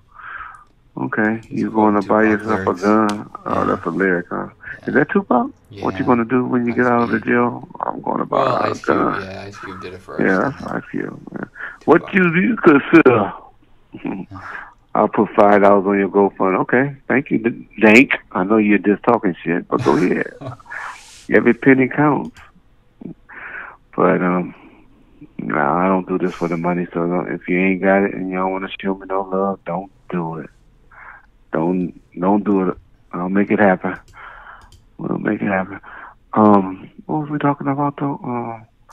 Yeah, thanks. It's all good, man. I don't know. I hope to. I don't know what I'm gonna do. I really don't have to do nothing, to be honest. What, when you get out? Long as E1 don't fire me. And if we have this secret, top secret. Oh yeah, the project, yeah, that we're working on. Yeah, that works. Yeah. I don't know. So I don't know, but yeah, you got to do something just to keep your mind, man. I done went crazy these last 8 or 9 months, John. Not really having. Helps, right? This helps. Yeah. This helps. Yeah. There's a lot of bullshit attached to it, but the positive is positive. Yeah, this helps. Yeah. But no, I'm one of those. I've been working since I've been 14 years old. Mm. Say, Bling Check got a question for me. I'm sure he does. He says he's been talking crazy. What did he say? Yeah. 67 times now. Let me scroll up. He said he loves strippers. Okay, that was a comment. He said he heard I was a stripper in a couple comments too. That's why I started. Oh, you a stripper? No. And nobody's. I know you were no stripper. That's what I said. Reggie, look at my question. Okay, so I'll keep going up. Reggie, did you know Orlando killed a guy who was messing with Keefe's wife? No, I never heard that. If you're talking about Big Webb, was it Michael Webb? It was a dude in another block that he was suspected. Him and Dre was suspected of shooting. But I never heard that. But Keefe's wife, shit. I'll tell you, a small world. Keefe's wife. But no, I'll leave that for later. But I got some history with Keefe's wife. Not me messing with her, but she used to work. He used to work right around the corner from where I live at now. At Strauss. Yeah, she was working right there. I remember one day I was walking out of Strauss. I think he think I was coming up there because I had heard that she was working up there, which I had knew she was working up there because my wife did tell me she was working up there. But that ain't why I went into Strauss. But I didn't go into Strauss for me. My wife wanted those health nuts, and so she had me go and buy some vitamins or something for her. And so when I walked out, he walked up to me because he was waiting for her to get off work, I guess. He goes, "What's up, little Reg?" I don't be remembering niggas. I didn't know who he was, to be honest. I said, "Nothing. What's up with you?" He said, "Oh, it's Keepy D from Compton Southside Crip." I'd laugh. I said, "Oh." I said, "I didn't know you was still playing Compton Southside Crip. I heard you was a snitch." Oh, that nigga was so mad. I just kept on walking. He was so mad. Yeah, that was Keefy D. But I knew he was already living out here where I live in Corona. Somebody I knew he was my weed. I already knew he was out here. Oh, yeah.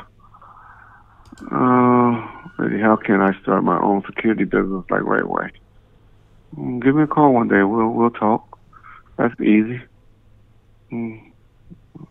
Legs Diamond, Reggie. You asked me, did I know somebody named Legs Diamond? I don't know who that is, bro. You have to give me something more than that. I don't know who Legs Diamond was. I saw that earlier in the chat. So that's what you're talking about, yeah. Reggie, did Keefy go to high school with you? No. I went to Linwood, and he's a little older than me, about a year or two older. So I didn't know Keith until I was a cop on the streets. All right, reach out to me, Sneak. I'm on Instagram and Twitter. You'll be able to get to me. I'm easy to find. How many teas left? One. So you better buy one if you want it. Nah. There's not Jake. many. There really is not many. Yeah. Especially after today. Yeah. Y'all gonna be mad at me. But I gave 3 away over there to the quacks. To the not the quacks, but my new boy, my new friend, but Yeah, 4 of them. Killing me. Was it 4? Yeah, well, for one for him, I forgot. Yeah, damn. All right. Gotta get But Eric anyway. B. I'm trying to get Oh, him. Eric B. Yeah, Eric B. Yeah. Is RJ Bond still doing a lot of... What else, Shamu? I ain't seen you in a while. Especially over here. How you been, bro? You usually hit me up every now and then. Damn, they're still going. I know, huh, Tony? Tony and Mato. We just talking shit. We ain't really talk. We ain't talked about nothing. We Every ain't time talked you about say it's nothing. gonna be a quick one, we're only gonna be on for about an hour. You can tune in about 3 hours later, and we'll still be on. Oh man. Yeah, Reggie, you've been cheating on us with a different show. I know, huh? You know that dude Gabo is cool, y'all. His fans is some of the craziest motherfuckers ever. Well, half of them, not all of them, but about 50% of them are some of the craziest. But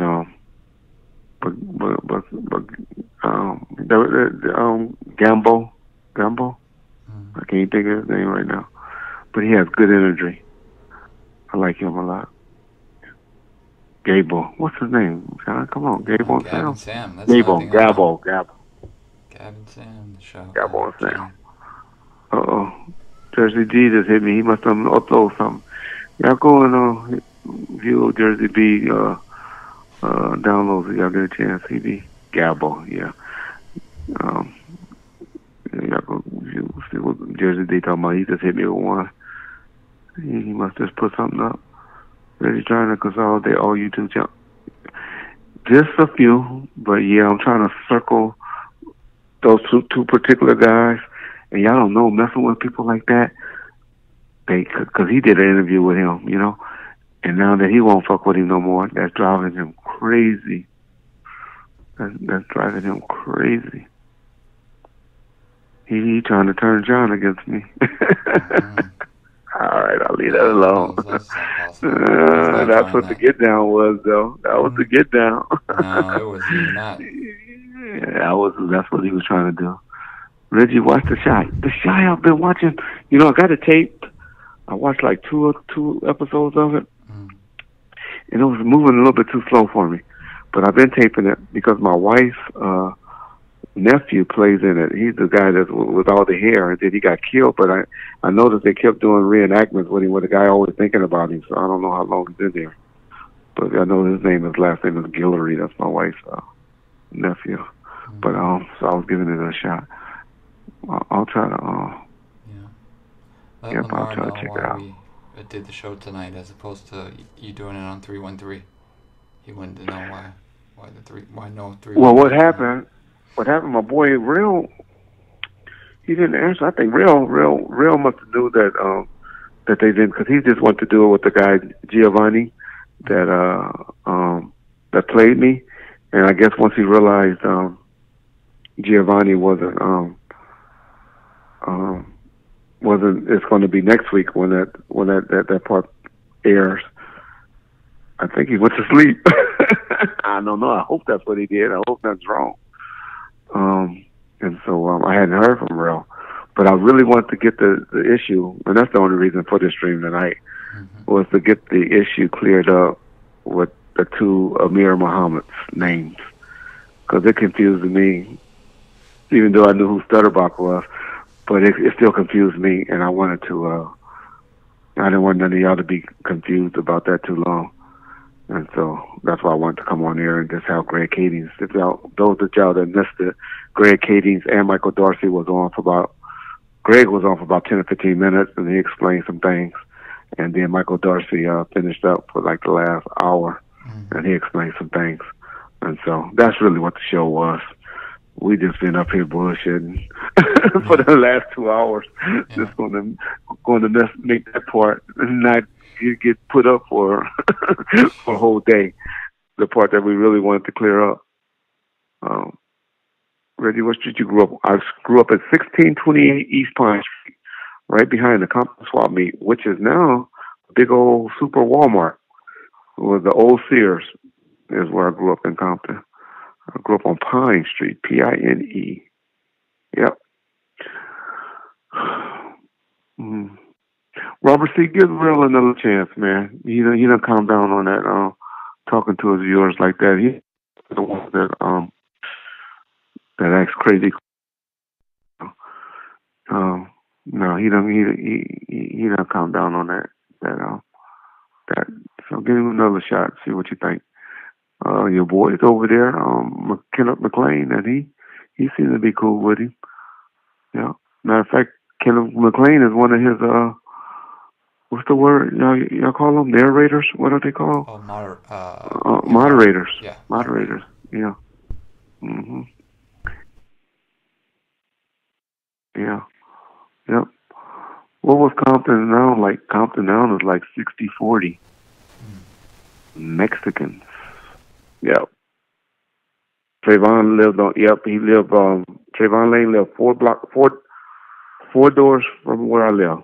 I keep telling y'all, I grew up with these dudes. I'm close with these dudes and shit. I used to swim. Me and Trayvon used to swim in the same swimming pool at his grandpa's house. But he lived five houses away from me is where Trayvon grew up at. Yep. Yep. My pops is from Watts. Mine too. Mine grew up in the Imperial Courts housing projects. That's where my mother and father met, in the Imperial Courts housing projects. Trayvon was a little younger than I was, but he was active from what age? Let's say about 18, 19. And then during the whole time he was around death row. So I guess I was like 21, 22. And then he really started running stuff once, because he was at that age group until I guess it was until about 30. And then about 30 he, went out and trying to do his music stuff. So like I said, I don't put gang stuff on people once they get a certain age. Okay. I'm going to tell you, so your dad lived on Greenleaf. Yeah, I know Greenleaf.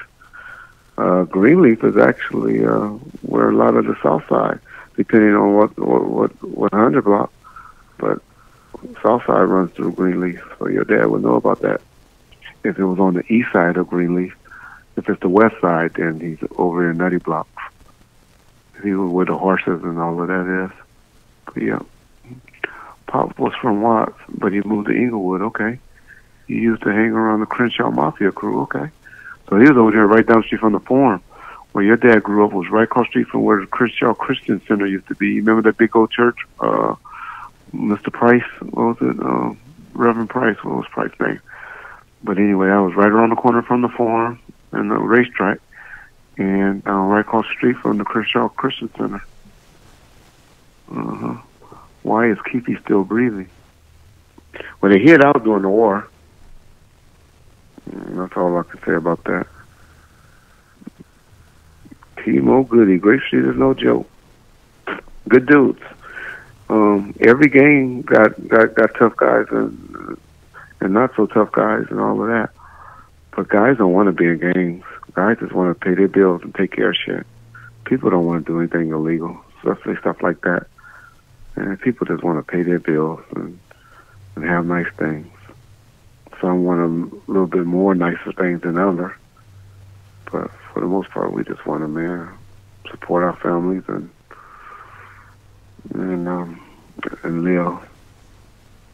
Yep. How often will we stream if you get house arrest? Oh, we can do it like we've been doing it. Yeah. We do it like we've been doing it. I done put myself pretty much on house arrest because I don't want to go and get in no trouble, do nothing. Yeah. So I done pretty much put myself on house arrest, even though I'm not on house arrest. I done pretty much, I just live for the weekends, man. I go, like every weekend I'm doing something. I don't know, I'm a brunch eating motherfucker. I go to the comedy store, go to movies. I do everything on the weekend. But during the weekdays, I don't do much. Court date, everybody, once again, is at the end of May.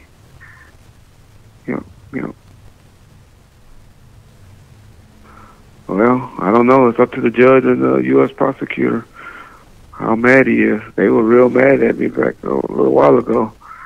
Hopefully they done calm down. And they were mad at me. And I really think they were reading all of this bullshit. I really do believe they really thought I was that guy. I really think that's what happened. Face Mob said, "Hey Reggie, what's your plans when you get out? Are you looking to get back into the music business?"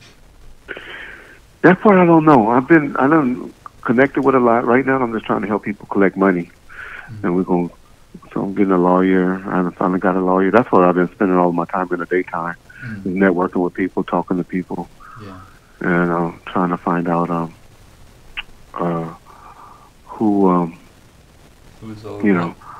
who's owed what and where and who and where you been. Cause I think a lot of it is just they didn't know what these niggas was. They didn't know how to get hold to them. Right. And that's what I really believe a lot of the money is about. And that, when people haven't got paid. Yeah. After I asked Gobi, he said no. But it's probably because I've been a little bit critical of him, of Gobi. But I think once Tracy come on this week, I bet you he'd be calling. He'll want to reply. I bet you. And he reached out to me because he was trying to do a documentary on something. He hit me up and I responded about I was in church when he was trying to talk to me. Okay. It was about a week ago. Not this Sunday, but the last Sunday. Okay. And so he said he wanted to interview me because he was working on some documentary or something. Yeah. So we'll see. But I bet you once he hears his wife on there, his ex-wife. Ex-wife, yeah. I bet you he want to do something. Yeah. I can see he want to do something. Yeah. But I don't want to really get to know. Gobi, like I said to me, was it was Tracy that had the relationship with Pop. I have never seen Gobi and Pop communicate with each other. It was always. He called him Pop. Yeah. So, it's that's gonna be an interesting interview. We're gonna have her. I don't know if I can hit y'all 3 days in a row. I may get y'all tomorrow night, and we do it Thursday now. But we're gonna do her. She's gonna do it tomorrow. I'll do it tomorrow if she's free. Whenever she's free. Oh, okay. Yeah. Okay. I'm here to roll because I told her Wednesday. Yeah. I told her Wednesday at 8 o'clock. I know the viewers are gonna want to hear what she says. So. Okay. Yeah. Okay. But it'll definitely be Wednesday or Thursday. She told me when she get back in town, and I think she's getting back in town Tuesday. I don't know when she was getting back in town, so I'm lying. But I did tell her I want to do it Wednesday, and she said okay. So we'll see. Yep. Yep. All right. You want to wrap up? Yeah, let's go ahead and wrap it up. Lamar A. say, who is Sharita? Oh, come on. You got to go back to some old shows. He knows. I think he's being funny. Yeah, he knows. Yeah, I think he's being funny. He's from the 313 family. He knows. Yeah. Hey, you guys go. You new people. Hey, we appreciate y'all coming on. Yeah. And stuff. We ain't that bad over there. Go and check go and just listen to some of the interviews, man. Get caught up. Y'all see, the shit ain't that bad. Ain't as bad as it's been put out there to be. Yeah. All right, y'all. Appreciate y'all. Yeah. Buy y'all t-shirts so John can get them mailed out to y'all. Yeah, if you want one, I honestly, and I'm not saying this as like a sales pitch, but I really don't have that many to where if you've been thinking about getting one, there's a link in the description to donate to Reggie. If you do 50, I send it right out. Somebody donated 50 today, and I sent it out within an hour, just because I try to keep a couple of them on me. That way I can just take it straight to the UPS and get it straight out. So if you enjoy the content and you enjoy the shows, even the ones like this where we just chit chat with you guys, and you're in a position to help out, it's definitely appreciated. So there'll be a link in the description, and if you're overseas, if you could do $75 just to cover shipping, that's the only reason. If shipping wasn't expensive, it would be the same price, but it's a little pricey. But anything you guys can do, we appreciate, even if it's just coming on and interacting with us and listening in on the streams. But anything extra to help Reggie's situation, I appreciate it. I know he appreciates it. So anything you could do. LL Sneak. Yep. No. He said, do we have a 6X? Oh, no. Only large. I hope you ain't that big, LL. Yeah. But no, we don't have no 6Ls. But I'm telling y'all now, don't put these motherfucking shirts on. Matter of fact, I'm going to send a picture because Real from 313, he framed his nicely. Oh, he got when his? He gave me a picture of it. Yeah, he got his Friday or Saturday. Okay. But he framed his and put it in a nice frame and stuff like that. And I don't see y'all pictures. Y'all do stuff like that with that. Yeah. Yeah, so just do stuff like that. Keep stuff like that. It's going to be around. Yeah. But we got larges and extra larges, but that's it. Larges and extra larges. So anything else, I wouldn't wear them. I wouldn't wear them. Yeah. Okay. All right, y'all, man. Appreciate y'all. Maybe tomorrow, maybe another day. Make sure you're subscribed so you get notified. And when you subscribe, hit that little bell. That way you get the notifications when we go live. So, Yep. But thanks for everybody for sticking around. Reggie, you want to tell us some goodbyes, or you want to just close it out? No, I appreciate everybody. Okay. Y'all know Big Dog, what's up? Yeah, but we appreciate y'all. And if one of y'all really don't have no money, we'll talk. Mm-hmm. I hate just doing y'all like that. Yeah. Yeah. All right. Y'all be good. All right. Thanks, everyone. All right.